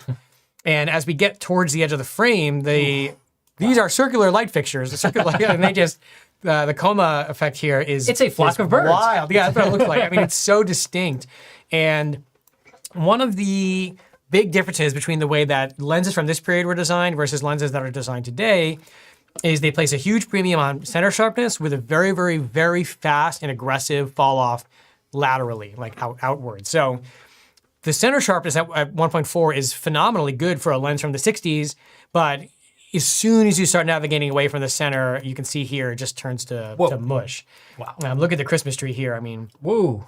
this is wild. Yeah, unless you want that. Next we have the steel rim stop down. This is where the lens really shines in a modern sense. You can look at the performance. Wow. Give it a second here to load and see, blah, blah, blah, blah. There we go. I mean, this is very, very, very good performance. Look at the detail here. I mean, again, Well, this is a— and let's just clarify. What you're looking at is a 60 megapixel ultimate modern camera, M11, Yeah. and a vintage early 1960s lens on here. I mean, this is remarkably good. And you can see also all the coma goes away as you start to stop down, so you're just getting the star You pattern. can go back to Josh. There we go. There we go. Anyway, so this is the steel rim at f4, so it becomes extremely usable, extremely high performance. And again, this is on the M11. There's not going to be a more demanding camera in the product portfolio than this right now. Then when we go back to the, this is now the version 2, we see similar performance, similar coma. Now this makes sense because it's essentially the same optical design. What you're not going to see are quite as wild areas where the light is sort of fanning out. And I'll show you in a second here. We'll compare. So we've got the steel rim on the right here and the version 2 on the left. Zoom in. You can see, if I look at some of these areas here, there's like even starburst inside of the ghosting area here, and it's a little more clearly defined. And very similar here. That's not hugely surprising. Definitely more flare. You can see how this area here has a big old piece of lens flare, and this area does not on the Look at the contrast. Yeah, Like, so it has a lot of more veiling contrast. flare, yeah. Yes. Center sharpness is pretty much the same. I mean, which again makes sense because they're designed that way. But here, look at this area here. Here you can see actually the version 2 is rendering these quite a bit differently. I want to go back to The Christmas tree. the Christmas tree. Yeah. This is where it starts to get similar as you get further away from the camera and the subject gets smaller. So what's interesting is these lenses are not the same. They're not dramatically different, but they have their own sort of unique way of rendering. And the steel rim is absolutely wild, but yet still performs quite admirably. If we go to the version 2 stop down, I mean, this looks like a modern lens. Again, just like the steel rim, super sharp, crazy starbursts, very usable. Again, this is not an M11. I mean, this is very, very high performance. Now we get to the double spherical, and what a difference in terms of, this is wide open. No more crazy coma here in the corners. You're starting to get circular shapes on the sort of specular light sources there. And the focus fall off is much more gradual. It's not so dramatic. It appears much, much sharper in the center. And as you get out towards the center, than the, much sharper than the pre-FLE, the pre-aspherical or the steel rim. And everything's just more under control. The fall off, the smoothness, the transition from light to dark areas, things that would be very challenging for the steel rim. So we love it or hate it. This has a very distinct style, and it's just very, very high performing for a lens from the 90s that was probably designed in the late 80s. That again, on an M11, these light sources here, which were absolute mush. Look at that craziness on the version 2 pre-aspheric, totally under control on the double spherical. Both at 1.4. And then now we're stopping down to f4. This looks like a modern lens. Let me just skip to, this is now the, We'll go back to the f4 and then zoom in. Let's sure. Let's see what that looks like. yeah. At a render, I'm getting much more modern like starburst. I mean, this handles very much like an FLE. Wow. Like it's remarkable, the double spherical. Again, contextually, given the time period that it was manufactured. How do the edges look on this one? They look great. I mean, there's nothing in the corners on the same plane. Well, maybe here. Nice. I mean, a little bit of distortion, but not much. And the lights in the upper left. Here? Yeah. Yeah. Very circular. Very nice. It's a nice starburst. Beautiful. Now we're getting into the first ASPH, so the first really mainstream production. Very similar performance to the aspherical, not quite as magical character. Let me try to show you those two. Yeah, so there's the double spherical. Here we go. So if we have the double spherical on the left and the regular ASPH on the right, zoom in here. I mean, they look very similar, which I expect. They're not dramatically different from each other. I mean, there's definitely a character and a smoothness to the way that these lights are being blown out that you're not seeing on the ASPH, but we're not talking about night and day difference. Here you can see very similar, maybe a little bit more around here. Let's see. And which is which? The double spherical is on the left. Yeah, you can see this. The bokeh balls here are a little rounder. This is a little bit more like, as Leica lenses got newer, the transitions from the in focus to the out of focus areas got smoother, not as broken up or I say squiggly, but that's not necessarily the right word. I mean, look at the way that the signpost here transitions into the background. Here it's much smoother. So this is a very distinct bokeh in the double spherical, but not a modern bokeh. I would say it's a much more modern performance in terms of sharpness and the way it handles highlights, but not as modern of a bokeh as you're starting to get as you get into the 11874, which is the ASPH. Now we go into the ASPH. Oops, I still have these two selected. Here we go. Here's the ASPH stop down. Again, this is super modern performance, very sharp, very usable on an M11. All these lenses you could use on an M11, and I did. I mean, you see it right here. I mean, this is crazy, crazy sharp, very nice starburst. Yeah. This looks very much like the double spherical stop down. There's not, really what you're paying for is the wide open performance or lack thereof when you buy these things.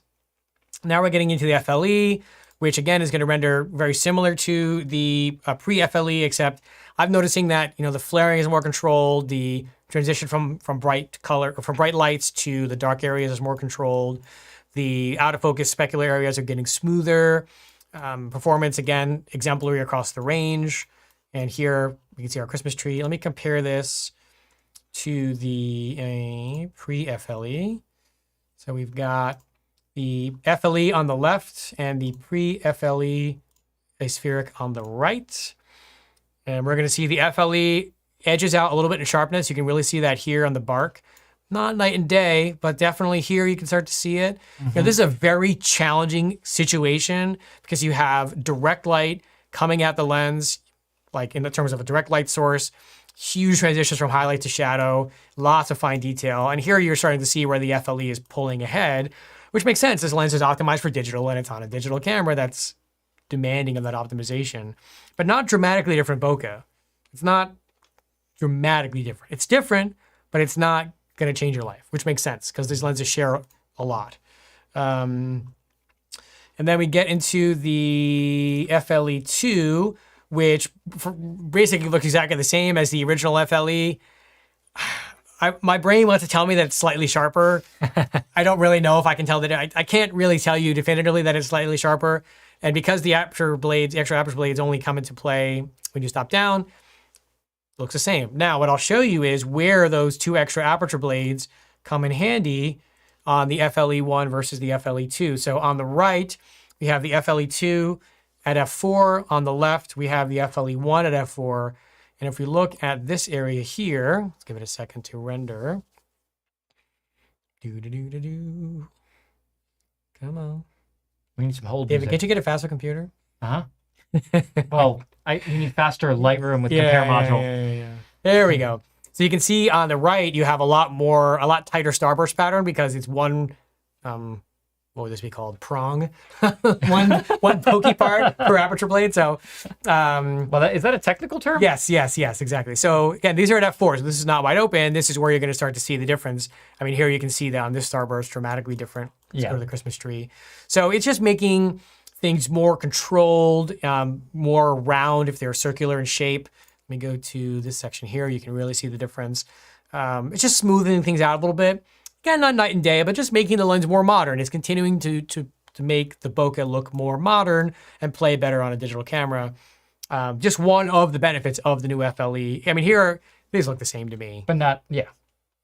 In terms of sharpness, they're both crazy sharp. Yeah, very But similar. I love this. The starbursts are just wild. Like, this is so cool. Both of these lenses are exemplary for sure. Can you show them wide open?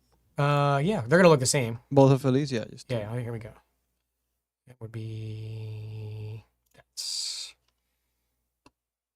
make sure. Yeah, so this is FLE2 on the left and FLE on the right, both wide open. I need to make a little public service announcement. Just if you notice the metadata where it says f2.8 on one and f1.7, disregard that because as we've covered in the past, that is not accurate because remember there is no electronic communication between an M lens and an M body. So that is just a guesstimation by the camera. And obviously with crazy mixed light source like this, it's not going to be accurate. Correct. So yeah. Back to you, Josh. Yes, all good. So again, FLE2 on the left, FLE, I mean, it looks slightly sharper to me. I also could have just missed the focus light. I mean, I'm only human, but I do think it has a slight edge.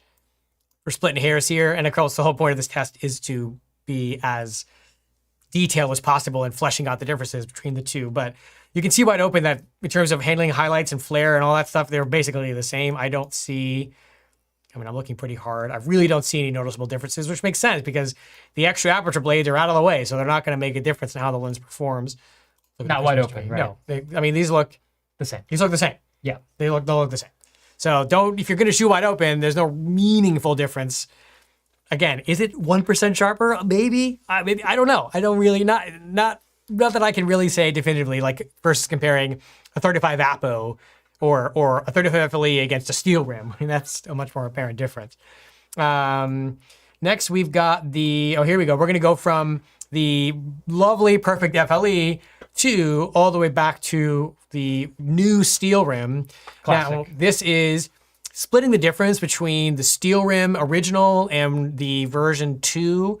This is almost like another transitional, just a way I would describe it, where you're not getting quite as wild with, let me actually compare this to the original steel rim. So we can make it a little more. All right, so we've got the original steel rim on the right, that's right here, and the new steel rim on the left. So here we go. Now you can see where the old coatings really make a difference in the way that these light sources just explode.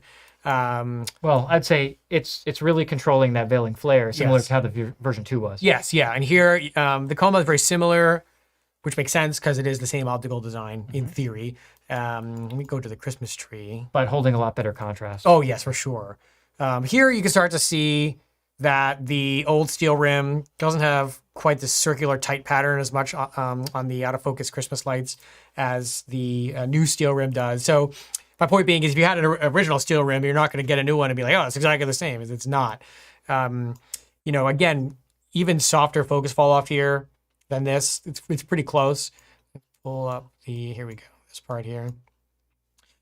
Yeah, I mean, different, although this couple, they sat there for like 30 minutes. I waited for them to move, and I was like, all right, I'm just going to keep going. That's not a lens aberration? No, it's not. I would say these two lenses have more in common than they have differently, which makes sense because they're basically supposed to be the same. But you can tell that there's some modern updates in the What about steel rim. what about the steel rim versus the version 2? Okay, that's a good comparison. So let's see. This is the new steel rim. Yes. Versus the version 2. Okay. So I've got the new steel rim on the left and the version 2 on the right. Let's take a look at that. And here, I would say the version 2 is closer to the original steel rim than the new steel rim is, which makes sense because, again, you're not going to be able to replicate an exact performance of a vintage lens with vintage glass and vintage coatings, especially one that has been sitting around aging, because the glass ages. There's chemical processes that happen that change the way the lens performs. So you're still getting this vintage rendering, but it's just more controlled and more usable. I mean, look at the differences here. It's pretty dramatic. So again, we have the version 2 on the right and the new steel rim on the left. Look at the Christmas tree. Again, much more under control here, more contrast. I mean, look at the difference here. I don't know if you can see that on YouTube, but the contrast is much more significant here. So yeah, here, look at that. Yeah. So this is going to still perform, going to work well on M11. It's going to look vintage, but it's not going to be as totally out of control as some of the actual vintage lenses are. I mean, look at the differences there. That's pretty dramatic. This is all wide open, of course. As you stop down, the differences go away and they just all are super sharp. Yeah, let's take a look at the stop down performance on the new reissue. Oops, get ahead of myself here. There you go. Here we go. So we swap them so they're on the same. How do I do that? What's the shortcut for? Oh, this over there. This one. Yep, that's it. There we go. Sorry. So on the left, we have, again, the new steel rim. On the right, we have the original version 2. These are stopped down to f4. And here you're going to see they're going to be very similar, super sharp. Again, on an M11, which is going to be as demanding as possible. Let's give it a second to render here. There we go. Yeah.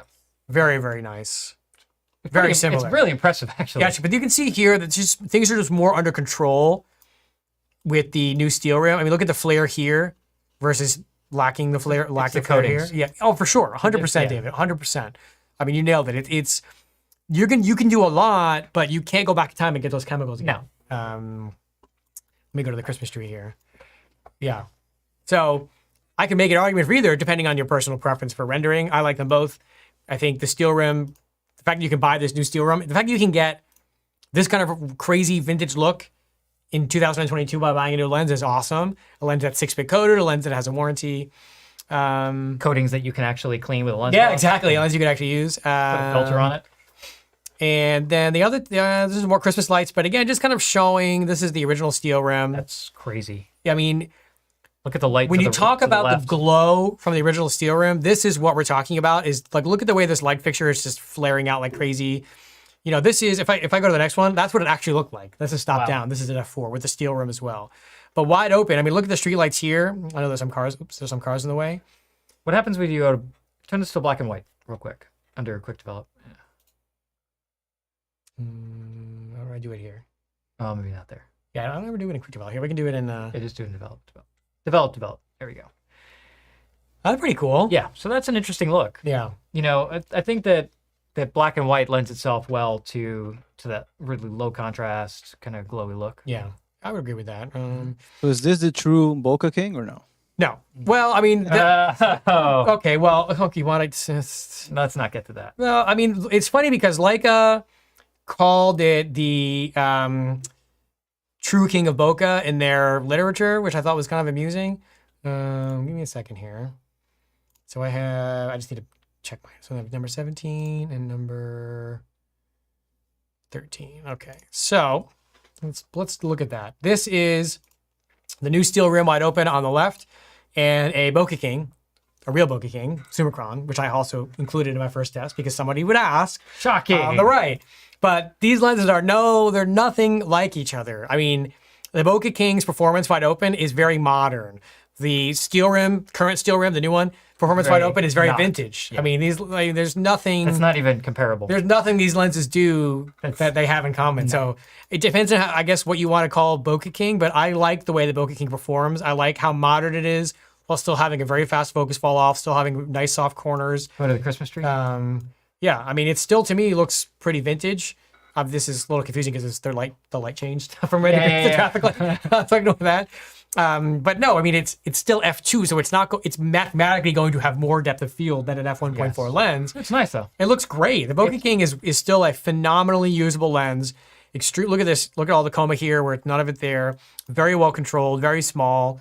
And look at I don't know what to call them, footballs. They're just like flock of birds. Yeah. I mean, this is like out of control. Like this could be annoying if you use it all the time. Where this you could use the Bokeh King you could use every day, Right. And it's not going to become trite from just overusing the same sort of gimmick. So two different. You didn't have to happen to shoot the steel rim at f2 versus the Bokeh King. I at did f2. not. No, I only had so much time standing in the street. That would be an midnight. interesting follow up. Yeah. I think that could be interesting, and that's something that I would do. I suspect it would still look like a steel rim, Right. Even just stop down one stop. I'm not going to spend too much time on the other Christmas lights because you get the idea. In terms of performance, we'll cover that for a second. Because we're coming up to 9:30. So is it really that Yep. late already? Want to make sure we have some live shooting time too. I'm going to do 5 minutes of this. This is Look at that. my normal elevator room, equipment room, testing chart facility. Yeah, but look at that fall off. Yeah, but again, steel rim, pretty good. This is the original steel rim, pretty good wide open in the center, and actually not horrible in the corners until you look at a modern lens, obviously. Wow. But stop down, Look how much it brightened up in the corners too. yeah, not bad. That's not bad at all. So this is, I had included the V2 transitional in my testing just because I wanted to play around with it. These lenses are so rare and obscure that I don't think I would like spend. No, Maybe just time go to a talking regular about it, version yeah. too. There you go. There's a version 2. Similar performance to a steel rim, a little more contrast, Floating. very, very similar sharpness. Let's, let it There load. you go. Look at that. Yeah, And then falls off. yeah, but it's pretty sharp, just very, very low contrast. Double spherical.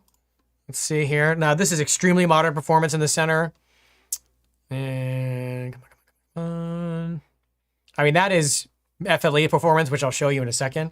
good. But it does start to fall off in the corners. Let me actually show that really quick. one? First thing I want to do is just show. Here, I have it showing right now. I just want to see wide open. Why is it doing that? Stand by. I have my keyword set. The power of Lightroom, folks. I guess I put it in there twice. Apparently you did. Can't take me anywhere. Okay. So we have double spherical wide open and nope, that's not what I want to show you. FLE wide open. There we go. Okay. Sorry for the momentary chaos. Okay. Let's look. Go up to the tags, just like scroll up just a little bit so they can up the other way.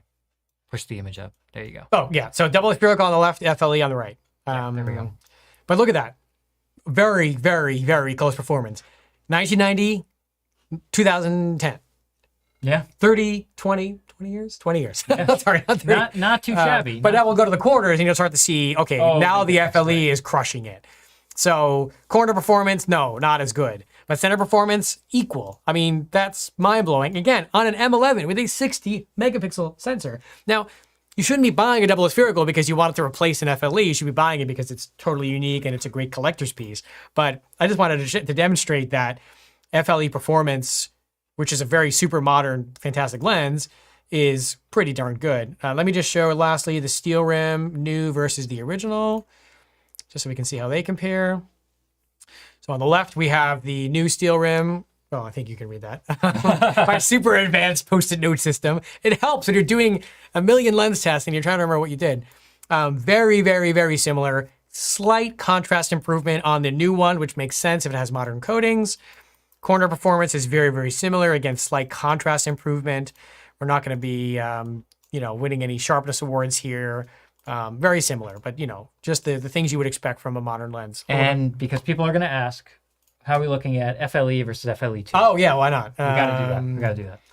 All right, so someone asked probably like, "What should I buy, an FLE II or an FLE?" Well, let's see. I think they're going to look almost the same. Let's find out. Again, scroll down to the tags. So we All right, so we have FLE on the left, FLE II on the right.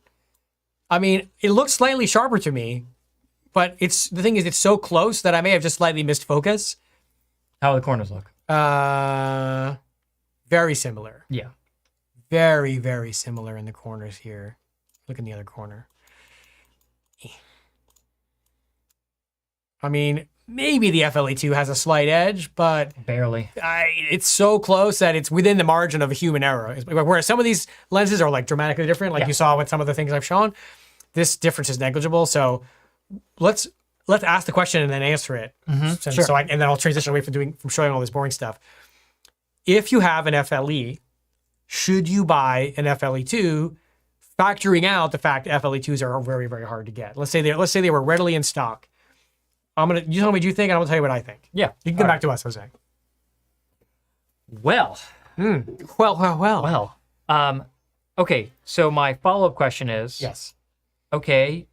Are you planning on using it on a rangefinder only, or do you want to use a live view? Well, good question. I say I have an M11. Say that. Okay. But do you have a VisiFlex? I do, of course, because you don't own an M11 without a VisiFlex. Oh my gosh. So you have to have one. All right. Do you shoot film cameras? No. Okay. Well, how long are you willing to wait? I think factoring out availability. We're factoring that out. Okay. If both were available, let's say I have an FLE and an FLE II is just boom right there, ready to go. For me, yes, the new lens makes sense because I have really gotten used to that close focus range on the Apple Summicron 35, right? Yeah. And I think it really enhances usability. Personally, as you know, I took the 35 FLE II on my recent trip to Japan, and I used it on the M11 with the VisiFlex. And we have some of those pictures so we can show, right? I do. And I had a blast. Keep talking while I pull them up. Had a blast with that. So I don't know if I'd want to give that up. I think for me personally, I like having that flexibility of having the close focus range because I'm rarely shooting analog. I'm rarely only shooting rangefinder. I am usually using a VisiFlex. So for me, I think it makes a lot of sense. And then to have a small compact lens for the SL2, also, I can use that close focus range. Yeah, I think hit the star rating, and then there's a mix. Where? Here. Yeah, you can do the mouse while I I'll talk. navigate. You can navigate. Yeah, right. You can navigate and talk. So for me, number one, it comes down to budget, right? Because if you have an FLE, it depends how long you've had it. If you had it for 10 years, it's paid for itself already. You can upgrade. Okay. If you got it last year, taking a couple $1,000 hit on it may not be worth it to get the FLE II, especially if you're not going to use the close focus that much, or if you're not going to stop it down that often, if you're using that wide open performance all the time, because the lenses are very similar wide open. Some people also like the threaded shade. They like the shape of it. They like the design of it. They don't like retractable shades from FLE. Here's the thing. The fact that the wide open performance is essentially the same and that the characteristics of the images are essentially the same means that you're not in a bad spot right now if you have an FLE and the FLE II exists. Just take the keyboard. Thank you. Yeah, it's wireless. We have the technology. know, Don't knock wireless. any of these expensive, No. irreplaceable lenses that we don't actually own. All right. But here's an example. Yeah, Jose, can you go to the... Here's an example of having that close focus range. So that's M11, 35, FLE version 2. And I couldn't get this close to get that kind of shot and that nice fall off with the version 1. It just wouldn't happen, right? So something like that, for me, makes a lot of sense.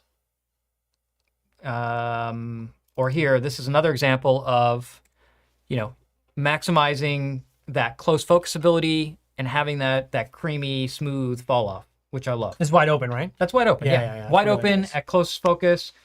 Focus right here on the lettering. So with live view, it really makes a lot of sense. I'm trying to see if there's another close focus range. Yeah, like here's another one showing the fall off. Ooh. This is M11, right? Yeah, these are all M11. Yeah. So M11 with 35 FLE II. And it's really just lovely the way this transitions from in focus to out of focus.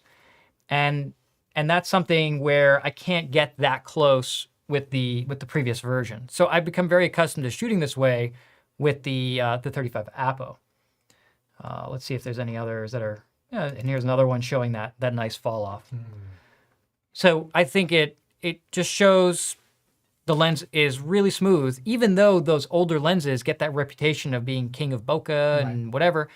Listen, I will take that buttery smoothness. Right. Of It's much the more modern daily lens. daily drivable. It's so daily Yeah, drivable, if right? you use a car term. Here's another one, close focus, and this shows that really strong corner-to-corner edge performance, right? We have such evenness across the frame, not just in terms of focus, but also in terms of illumination. Right, you could have never taken this photo with a steel rim No, I mean, look and at have it look like this. right. So here is 100% crop on that, and you see the detail level here at one edge of the frame versus the center, which I would say the center is a little bit sharper, which we would expect. Yeah, that's just part of the lens performance. But it's very decent all the Yeah, way it doesn't out to turn the into sides. mush in the corners. It does not. Look Yeah. how solid that is. Yeah, that's really good. You know, is this prize winning? Maybe not, but I thought it was interesting. And then when we talk about actually using it, and having that kind of natural fall off and natural rendering, this is more.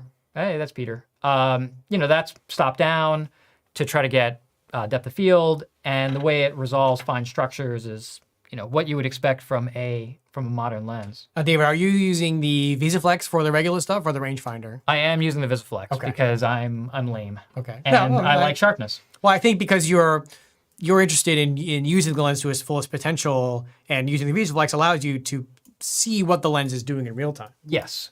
You know, so this kind of extreme performance in terms of sharpness, resolving power on the M11 is just fantastic. So the lens is a lot of fun, both in terms of that. You can also use it for, you know, quick reportage. Yes, we actually got to see some sumo wrestlers beating the snot out of each other in a nice way. But then, you know, shooting a little bit more open, this is probably around f2, and getting a little bit more natural fall off, because sometimes you can't get the subject away from the background because these guys came out just for a moment to greet us as we were leaving.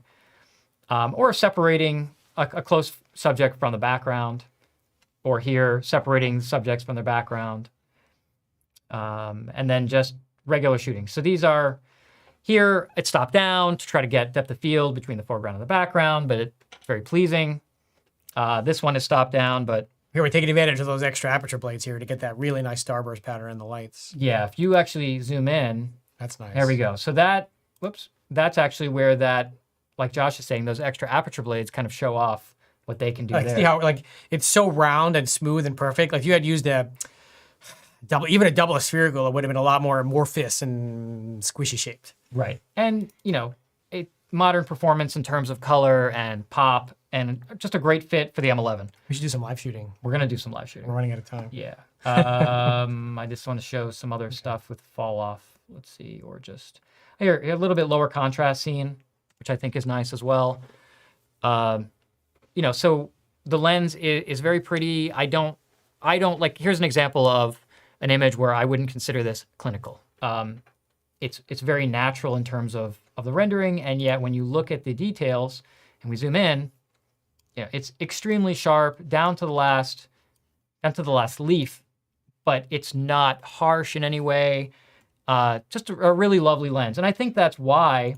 And here's kind of more open performance for night shooting. You know, more classic, like you need the light. Although on the M11 you don't really need the light because you can. I don't. What was this one shot at? Let's see. This one was shot at. It's at 125, but some of them are actually pretty low. Yeah, that's not either. Zoom in. You know, and it just has that really pleasing look overall. You can even see the little smoke wafting up here. But live shooting. we're going to do live shooting. Yes. The point is, and you can come back to us, just wanted to show some real world results. It pairs really nicely with the M11, but I think, like Josh is saying, any of these lenses, even going back to the steel rim, would pair nicely with the M11. Speaking of steel rim, I think we should show, because we're not going to show them all in 20 minutes, 15 minutes, but I would like to show some of the more unique ones. So just be super careful with this, please. The Infinity is locked. Focus is a little sticky, but you'll make I'm it going to unlock it. I'm going to try to unlock. Oh, there we go. There you go. I'm watching him, Gary. Don't worry. Is that the original steel rim? This is the original steel rim. Yes, the OG. Okay, here, take this back. Yeah, let me. And I'm gonna reposition my David's got a. situation here. Unknown lens. What should I tell it? It is You should tell it it's a 50 Summilux. 50 Summilux. Okay. How are the comments while David's playing around? Are there any questions that I can answer while he's doing that? Good questions. Let's see. I haven't been checking. Let me look. Well, one of them is, David, do you shoot any of those Japan photos with the SL2S? Nope, M11. Not those. I did shoot some shots with the SL2 and the 24-90, but none of the ones I showed. And I had other M lenses as well. I was just showing off images. His question's gonna get you fired up. Adam asks. Do I want to know? Sorry in advance. Do I want to know? Are those Japan photos straight out of camera or worked on in Lightroom? I don't know. What do you think? I don't think we have time enough for me to talk about this. The short version of that, because I'll answer for you, is David doesn't do anything with the photos straight out of camera because they're not finished. David understands that part of the imaging workflow, part of the workflow that every camera manufacturer and sensor manufacturer incorporates is post-production. So David is not at the mercy of what gets popped out of the camera onto the memory card in his raw file. He's not. Yeah. What David does is uses the camera's dynamic range, color range, sharpness, bokeh, rendering, etc., to then bring into Lightroom, use his presets, use his Lightroom that he's taught and learned himself, all those things, to get the image the way he wants it to look, expressing himself creatively. That's how it works. I aim for the best version of reality and what I wanted the image to look like when I took the picture, because I'm creating the image. Just like a painter uses, all their paints and tools available to emote the look that they want based on the scene that they're trying to capture. Correct. And photographers do the same thing. We just have a different set of tools. Correct. And what David is doing is, as I mentioned, using the tools to his advantage, because if he were to make compromises with, maybe he used the steel rim instead, no matter how good he is at Lightroom, he's not going to be able to get, unless his creative objective was to have images that look like that, then the steel rim is the right tool. Right. Because there are things you can't do in Lightroom, at least not easily, like changing the way the lens renders. No. And there are things you can do, like changing color and tone and contrast. So David is using the tools at his disposal, whether it's new or old, combined with his knowledge of Lightroom and his understanding of that workflow to get a final image that is expressed the way he wants it to look. I mean, and within the bounds of reality, you obviously need good light to take good light photos. I can't take a sunset in the middle of the day because it's not the same. Correct. I can't backlight a subject that wasn't backlit. I can't front light a subject that wasn't front lit. So there are certain things that a starting point that we have. The lens that we're using, the camera that we're using, the light that we're shooting in, and then we have other creative possibilities past that. So you still need to take good pictures, but you also need to process. You don't to the need best to of your take good ability. pictures. I mean, I somehow made it this far without doing it. So Right. All right. let's show us what you got on the old SL2 there. Here we go. So let's go to the old shooting setup here. Ready? I'm ready. We're ready. I'm ready. Sweet. All right, that's me. So you're looking at our little setup here, and I'm purposely out of focus because I want to show how this lens. It is a little sticky. Yeah. I warned you. Okay, now that's Look, full. it's 60 years old. Give it a break. That's full view. I'm just kind of showing here how the focus range looks, and I'm going to magnify. And enhance. Just magnify. Okay. And are we in focus? I might actually be slightly too close. There we go. That's it. So this is a 1 meter minimum focus distance. And I'd say that's pretty sharp. And we're shooting, actually now we're wide open. We were not wide open before. You can see it got a little glowy. And while we're zoomed in, I just want to show the difference. That's wide open.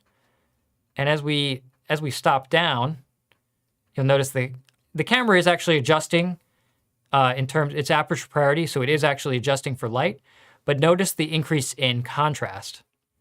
It's dramatic. Yes. Right? So here, if you look at the background, just to the left of the bear, it's gray, and now it's black.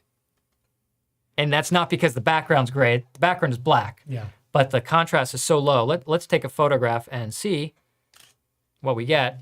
And I will play back.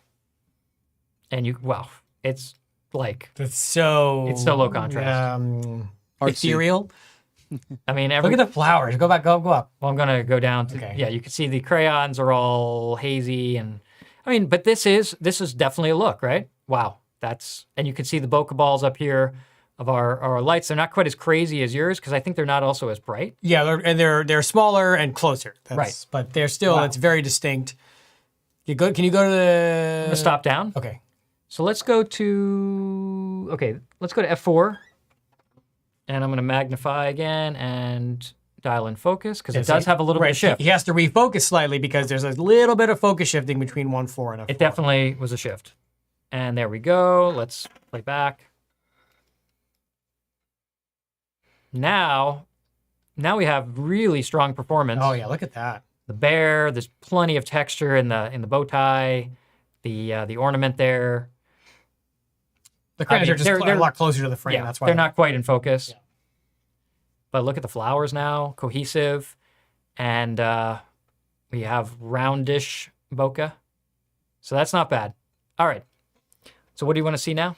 I want to do, just because we don't have all the time, just the unique stuff. Sure. We should probably show the V2, since that's the lens I think is one of the most sort of usable ones in Hand it back to you so you can put a cap on it. Okay. Let me just grab, where's my German V2? There she is. Give this one a shot. So this is a late German-made version 2. All right, Jose, we're going to V. Mike We're going to V, if V2. you're watching, this is going to be yours at some point. So. We're going to V2, okay? David's going to take very good care of it. It's got to get service first. Hold on. Jose's got to change the... Ready? There we go. Yes. Yep, I'm ready. Nice. Where can I get that coffee mug? Do we still sell those? I Nope. don't think so. No, we used to. That's Red Dot Wear. That's Kirsten. Okay, here we go. And you see it's very out of focus. And we're going to zoom in. Again, this is wide open. You notice the contrast is just super, super low. I would like to see with this the goggles and see what that does in terms of the minimum focus. Yeah, we can do that. But that because you have to move everything, I figure we should still do that. That's all right. We'll finish off with that.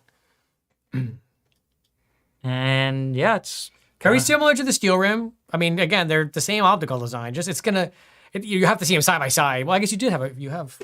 You know what's interesting is it actually is pretty controlled in terms of chromatic aberration here. Yeah. I mean, I'm pretty impressed because normally that silver ornament is pretty difficult to handle in terms of not getting purple fringing around those high contrast edges. So this is interesting. I think because there's so much monochromatic aberration that it's just like not even allowing any fringing. But the balls are definitely a little Very similar, but just a little bit different. A little different. That's interesting. I think the version 2 is one of the best buys because there's a lot of them out there, relatively speaking. They made them for a long time. You have a lot of options: Canadian, German, black, titanium, infinity lock brass, infinity lock aluminum, no infinity lock. They can still be serviced, although they can't be 6 coated, but they can still be serviced. They're small and they're light. And if you're okay with the fact you have to use the hood to filter it, I think it's a great option. I would not own one without having it serviced first, if it hadn't been serviced already. Other than that, I think it's a great buy. Yeah, now let's take a look. This is at F4. Look at that performance. Very nice. Not shabby very at all. usable. Very, very usable. Very usable. And let's see, as we get further away to the edge here, I should push those crayons back, but it's okay. Well, which shows you what the out of focus sort of looks like. Flowers are good. not too bad. Yeah, we should show. You want to do this one close and then go even closer in the FLE II and show where that falls? I am actually going to push this back just a hair. Okay. A lot of things happening right now in this. Jeez. There we go. He's knocking stuff over. So you're falling apart. There we go. Okay. Okay. Try to change that focus plane a little bit. All We're right. very prepared today. Thank you, thank you, thank you. Okay. So now let me just shoot that again real quick. Jose, let's go back to live shooting. Try again. Okay. It's pretty long. Yeah, we take my hands off the table, so I'm not. I guess you have stabilization helping out. I do. Not quite. bad. Not Not quite quite. on the plane Yeah, of not focus quite on there. the plane of focus, but we're doing all right. And if I want to, I could actually put the focus point there. There we go. Activate the autofocus. Isn't that? Yeah. Let me just activate the autofocus. That's right, Josh. Yeah, I'm really at the. I got to move back a little bit because that 1 meter is Yeah, there you see, you're hitting that limitation. pretty. That's the other downside of that is the meter focus distance. If you can find one with the goggles, like There we go. That's 1 meter. we should show them what the 0.65 looks like, and then we should show them 0.4 on the FLE II. Right. So now that's what I wanted to show here, and it can actually resolve pretty well. If look in that section of the image. So look at the bottom corner of that box with the fraying and the edge, and these crayons. Right. That's to the edge of the frame. That's very good. So that's f4 on the version 2. So that's pretty good, and at minimum distance to boot. Please be careful with this. Yes. I cannot get another one if you break it. Okay. Steady. Steady as she goes. There we go. It has an infinity lock, so be warned. I am so warned. Okay. Here we go. So this is a V2 transitional with goggles. So this will go to 0.65. Ooh. Wow. That is. We'll show them how close we can get. So basically, this is steel rim optics with the version 2 barrel construction Wow. and Look at the difference. the goggles. So I mean, yeah. I mean, I could barely reach. Yeah, that's really, really, really close. That's why I wanted to show them. Well, how are you going to do 0.4 with the FLE II? Look at that. Okay. Yeah, look at that now. Yeah. That Dramatic is dramatic difference because, I mean, I was focusing on the crayons in this case, but that's wide open. Obviously not in the center of the frame. Let me focus more in the middle, which is right on the bear's nose. And depth of field becomes a little bit more challenging. Hands off the table. There we go. What, you're wide open, right? Yes. Okay, good. So this I love that. I think that's my favorite one on the table. That one is, and it still doesn't have chromatic aberration in the center. That's not bad. I mean, it really is not bad. It's got a little bit of glowy, but look at how much faster the transition is. Yeah. Out of focus. Right, because you're 40% closer, just about. And if I stop down, here we go. Still has that same a little bit of focus shift, so I got to refocus the lens. Yeah, that's just a characteristic of these. But it's, on an SL2, it's a non-issue. It is Because normally I'm not doing it like this, where you're focusing wide open and then changing your aperture. You're going to focus after you stop down. But look at that. Ooh, very crisp. I Very mean, crisp. if you could find it, I'd say, oof, yeah, look at that. And you're getting just a lot more pixels on the subject. Yeah. because you're Unfortunately, closer. these are, because this is a transitional, these are Really hard to find. five figures. But I mean, Wow. it's incredible. So the difference Incredible. of this Yeah, versus that. that's so cool. You want to try to get closer with the FLE II? Sure. Okay. While we're doing We it. should show them because we're almost out of time, but we can go a little over, I think, because I'm pretty interested in all this. Yeah. They can tune out if they don't want to hear it. So give me this. Okay, there, right there. Yeah, we got it. Okay. Okay, now it actually will know what lens this is. Yes, because it is 6-bit coded. Here it is. New lens detected. All right, so we've got the silver FLE II on the SL2. So I'm going to show in the regular rangefinder to 0.7 meters, and then we'll go closer. Yeah, I like that plan. It's good. And I've got to make some slack here. Yeah. Okay, go ahead, Jose. Nice. So So now we're going the other end of the spectrum. right. So I've got the newest FLE version 2. I have it set to 0.7 meters right now. I'm just going to show you. Okay, that's infinity. And that's 0.7. But you see I actually went past my point of focus, which was about 1 meter, because that's where it was on the previous lens that we shot. So I'm going to 0.7. I'm not going past my detent. And I'm going to move the camera in until we get, okay, about right there. And I haven't double checked it. I'm actually just looking using the studio monitor right now. Okay, I'm gonna fine tune this. So we're focusing by, You wide open Basically- right now? this is 0.7.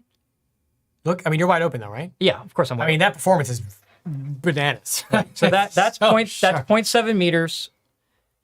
Okay, this is what you would expect from the standard FLE and the FLE II. You're not going to see any difference in terms of bokeh because we're wide open. So aperture blades don't matter because there aren't any, right? And we're at 0.7 meters, which is the minimum distance for the standard FLE and rangefinder coupled distance minimum for the FLE You should II. just move those things closer as I was trying to move the camera. Doesn't really work like that Why not? because the lights are. Oh.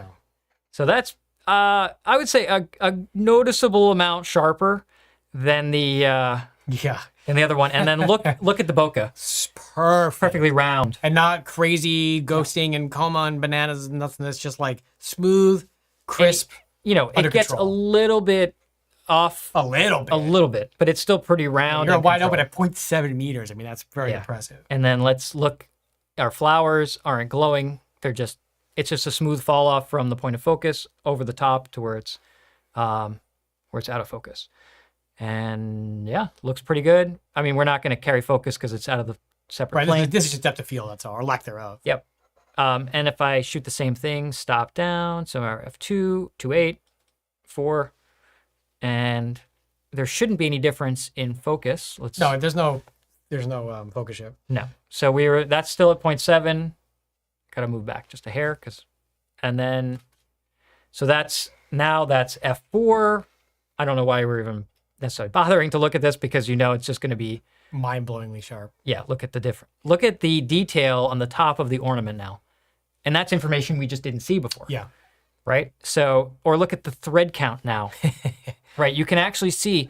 So even though we thought that the texture was really good on the previous, on the version 2 stop down, we're now seeing that difference in modern resolution because you can see and count the individual threads and fibers in this ribbon there around the bear. So not just the apparent sharpness here, not just the fact you can see our reflection in the eye, but I'm looking here to see that extra fine detail and micro contrast in the top of the ornament and in that ribbon. Now, like Josh I'm says, gonna try to do. I'm just gonna You have to stand up. That's all. I'm just gonna go Watch for the dog. right because there's that there's like an edge there, right? right under your foot. Also, you got to move that stuff, or we can shoot something on the table. Well, let's see how close we can actually get. Here we go. This is a disaster waiting to happen. Oh my gosh! All All right, Jose, I got an idea. So they don't have to watch me fall over the table. Just go to the full live view setup. There we go. So now I can do what's necessary. This is the commitment. They won't also be able to hear me because I'm not talking to my mic. We don't want to hear you. You're gonna have to It's fine. narrate. All right, so I'll narrate. So David is leaning over. He's leaning over more, And he fell. and he comes crashing down. This is like a really weird. If anybody's tuning in right now and you want to know, there's a giant out of focus bear. Oh my goodness, this is very representative of what our day-to-day lives are like at the Leica store. Of like, You can just see him in the weird bear's eye. things kinda. going on. Oh, there we go. We did it. All right, were you wide open? Yeah, that was wide open. You sure? Yes. Okay. Yes. Okay. Okay. Now I'm gonna play back. Nice. Now that is a massive difference, and I think I actually did get it in focus. There we Yeah, go. yeah. Look at that. So You see our studio lights in the eyeball. yes, and probably me leaning over in silhouette, but you can see the crazy resolution, even that much closer, wide open performance, and of course now look at our don't look there. Let's see. Yeah, you can see the thread count in the hat. And look at how much larger our bokeh balls are now. And the fall off is just so rapid. Because we are now shooting from a significantly closer distance. We've now almost cut it in half in terms of minimum focus distance to where this lens serves, I think, a much broader purpose. And to me, this is the biggest upgrade, right? The biggest upgrade is instead of that, which is 0.7 meters, that is now 0.4 meters. Do that. Shall I one more time? Bounce between the two. Okay, that's 0.7 meters. This is minimum distance on the original FLE and the Yes, pre-FLE and the double spherical. correct. And the next one is minimum distance with the non-rangefinder coupled close focus mode on the Correct. FLE II. Okay. Correct. And the way I focused wasn't moving the lens. I actually try to demonstrate this. I do this method on this lens, on the M11, on the SL2, as well as minimum distance on the Q2 when I want to shoot in macro mode. Yeah. I very often will just manually set it to minimum distance and then move the camera back and forth until I'm physically in focus without touching the lens. Makes sense. Yeah, so that way we know that this is minimum distance. You can come back to us. That's pretty. It's That's 10:06, so we should probably wrap pretty it up. impressive, right? Are there any other live shooting that anyone wants to see? I don't think we can shoot No, we don't have. everything. We can let them ask, but while they're doing it, I think. You want to? Well, what's fascinating to me is that we have 60 years, 7 iterations, if we count steel rim, version 2, double spherical, pre-FLE, FLE, FLE2, steel rim, new, 7 versions. And you have a couple of sub versions inside of there. You have some very interesting special editions, some that are easier to get than others. And all of these lenses have their own character. Some of them even have their own character within their own lineup because of production variances, because they were handmade and hand ground. And now we're sort of spoiled for choice. Some of these are really hard to get. I mean, the FLE2 and the steel rim are brand new. They're waitlisted, but That's the original normal, FLE, when it came out, it took us 2 years to fill our waiting list. But That's now true. you can just walk into a store and buy one. So That's true. it's hard just to think about it now, but there will be a point where this stuff is more readily available, and then that lack of availability won't be such a deciding factor. exactly. You know, I do think that the original FLE is going to be a classic for many years. I think it represented a major shift in lens design and performance in the digital era for Leica, and is a lens that David and I both still use quite often. Sometimes a little too much. Yeah, sometimes too much. So, you know, I think there's going to be a large contingent of people that keep their FLEs maybe in 10 years, you know, when there's a special edition of the FLE2, like a Leitz Wetzlar variant. Who knows? Well, let's go back to that conversation of is it worth changing from it? First of all, I certainly have no problem with the current with the regular FLE1. Optical performance is top notch. It's definitely usable in the digital age on an M11, on an SL2. Yeah. Very high performing, super easy to use, wide open. Yeah. You're not gaining anything on the FLE2 in terms of optical sharpness. Yes. You're not gaining anything as sort of flare resistance, which this is already super flare resistant. It just does everything well. In my mind, the only real advantage of the version 2 over the version 1 is that close focus ability. Fair to say. I have no problem with the screw on metal shade. If anything, because I had a 50 Apo M as well as a 35 version 2, and I'd reach in my bag and be like, oh, this is the one with the twisty shade. Sometimes, I'm not going to say how many times, but sometimes I'd pull out the 35 and mount it when I thought I was grabbing for the 50. I'm like, wow, this is pretty wide. You for don't feel 50. that square. You don't feel that square. I just felt right. So I'm used to like reaching and feeling this. Yeah. It's kind of a weird, you know, when you're just reaching in your shoulder bag and pulling a lens out, and I'd feel this, and I guess, you know, I'm just not sensitive enough to feel the difference 39 and 46 millimeters. And I was like, oh, the round rotating shade, okay. Or I take the 35 and mount it, and when I thought I had the 50, I'm like, you know, or vice versa, and I was like, this is so wide, or this is so tight. Yeah. I don't understand. Yeah. And then of course I'd be like, oh, you're an idiot. It happens. It happens. Yeah, I think that. So I don't consider this Yeah. the shade versus the screw-on shade. I don't. It's whatever. It doesn't I'm have fine any with functional benefit really. Maybe it makes the lens a little bit shorter. Look, it's a cool lens, and I'm glad it exists. But it's not like, you know, the difference between the pre-FLE and the FLE, in my opinion, was much greater Yes. than the FLE and the FLE2. Yes. That was a much easier argument to make that upgrade. Although nowadays the pre-FLE is actually a fantastic value. You can get it 6-bit coded, and you just ditch that lens hood and use either, you know, this threaded hood, but we can get one, or the 124-66, or no hood. Works fine without it. So obviously we start getting more exotic with things like the steel rim and the double spherical that are, you know, priced a bit higher, although they've proven in the long term to be good investments. Now I can't predict the future, but I think there are certain things in the Leica back catalog that I will always be sort of those evergreen classics. Steel rim, 1.2 Noctilux, double spherical, black paint stuff. You know, because they represent such an important part of Leica's history, and they perform uniquely as well, at least in terms of the lenses we're talking about. Agree. Yeah. Somebody asked to show the V2 brass, but we did that. So the one with goggles was also a transitional lens. So Yes. we have 2 transitional lenses that are the same sort of category. Just one is with goggles and one is without. They're both brass infinity lock versions. Yes, it's the FLE2 is only shorter because the lens shade is retractable. That's the reason Exactly. it's shorter. What else But we the got? Wetzlar, the Leitz Wetzlar edition is an FLE. It's just a pretty. special edition of it. Yeah, It's it's just cosmetically different. Any other last minute questions? I don't know. I feel like it's amazing to me that we now can cover 2 hours plus on just 35 Summilux-s. We did all the 35s in 2 hours the last time. Right, not 35s. And 35 yeah. Summilux-s. We could do another hour, I'm pretty sure, if you gave us the chance. But we're not, because we're not. I mean, just the amount of testing that you have. Yeah, I was out late last night, and I spent all day testing, trying to get a sort of a firm sense of, what makes each one of these lenses special, and what's my use case going to be. Given the fact that in this moment I have access to all of them, that's a rare opportunity for me to say, all right, now let's see how this one performs wide open with lots of lighting, or this one inside with bad lighting, or heavy texture, or moving somewhere, or whatever.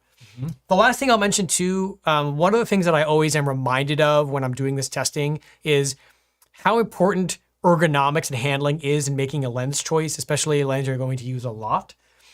Leica has come so far in the way the lenses handle and feel with regard to focus tabs or the focus throw feel. Well, even just putting it on this camera, I could Yes, feel the quality of the thickness. mounting, the way the aperture is adjusted.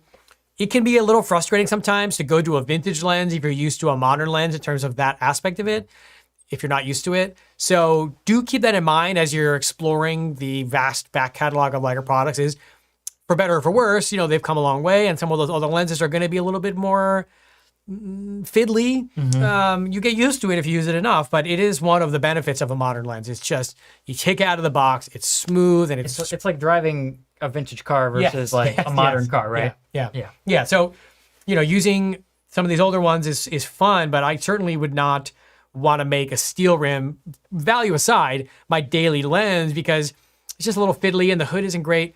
The FLE, FLE II, even the pre-FLE, they're just very usable all the time. You just throw it on the camera and you're good to go. Yeah. Are there more questions coming in? Hold on. I don't know. Jose has been monitoring here. Somebody asked earlier about the steel rims. Does the new version have a longer focus throw? Well, we can check right now. Let's see. I don't think so. It's still 1 meter. Sorry, the infinity lock makes it a little bit tough to do. You brought this for a reason. Why'd you bring this? Just in case anybody wanted to know how macro works with it. Getting close is tough. Yeah, I know. Well, now we still know now. Let's see. It feels the same. Yeah. Yeah. It's hard to really quantify that. Let's see. I can see where the position of the tab is. Stand by. I'm gonna say I know the infinity lock is a feature. Yeah, it's an annoying one. It's not my favorite. No, it's the same focus throw. I mean, I can't tell any noticeable difference. How's that? Remember which one is which now? Here we go. The one that says E46. That's the name. There you go. Yeah, with the weird cap. Yeah, I think we've covered. You want to sign us off, David? I don't know. Jose, just checking with you. Yeah, I think we're fine. Yeah. You can always call us or email us if they have. Yeah, I mean, we more can never questions. answer everything, but we've gone way over our normal time limit here. So. Yeah. So hopefully you have an idea of, at least, I know we didn't live shoot everything, but Josh did show you all the samples, both with the outdoor real world stuff as well as the test charts. I think are. Yeah, this was it was 5 gigabytes. If anybody wants to mail me a thumb drive, seriously, some people have done that. I'm happy to throw all those on there. They're all tagged. Or we could Dropbox them. Or that. We transfer. Whatever. No, you have to work for it if you want to get these files. I'm not even kidding, because I'm not spending the next week sending out Dropbox links. No, I mean, if anybody wants them, I did try to make them in a way that I was not ashamed to share them. So. And you have them all tagged. Yeah, they're all tagged with the lens and if they were wide open or stopped down, yada yada yada. So You can't have my Japan images. I'm sorry. no, but these I'm happy to share if anybody's genuinely curious about how these all perform and you want to sift through a bunch of 60 megapixel files. And interestingly, I'm just going to have another point of reference. Yes. So my wife brought a steel rim reissue with her as well. And I brought the 35 FLE II. My intention when I went to Japan was I'm going to shoot both of these. So why didn't I shoot anything with the Well, because you with used it steel the rim? entire time. You did not use it the entire time.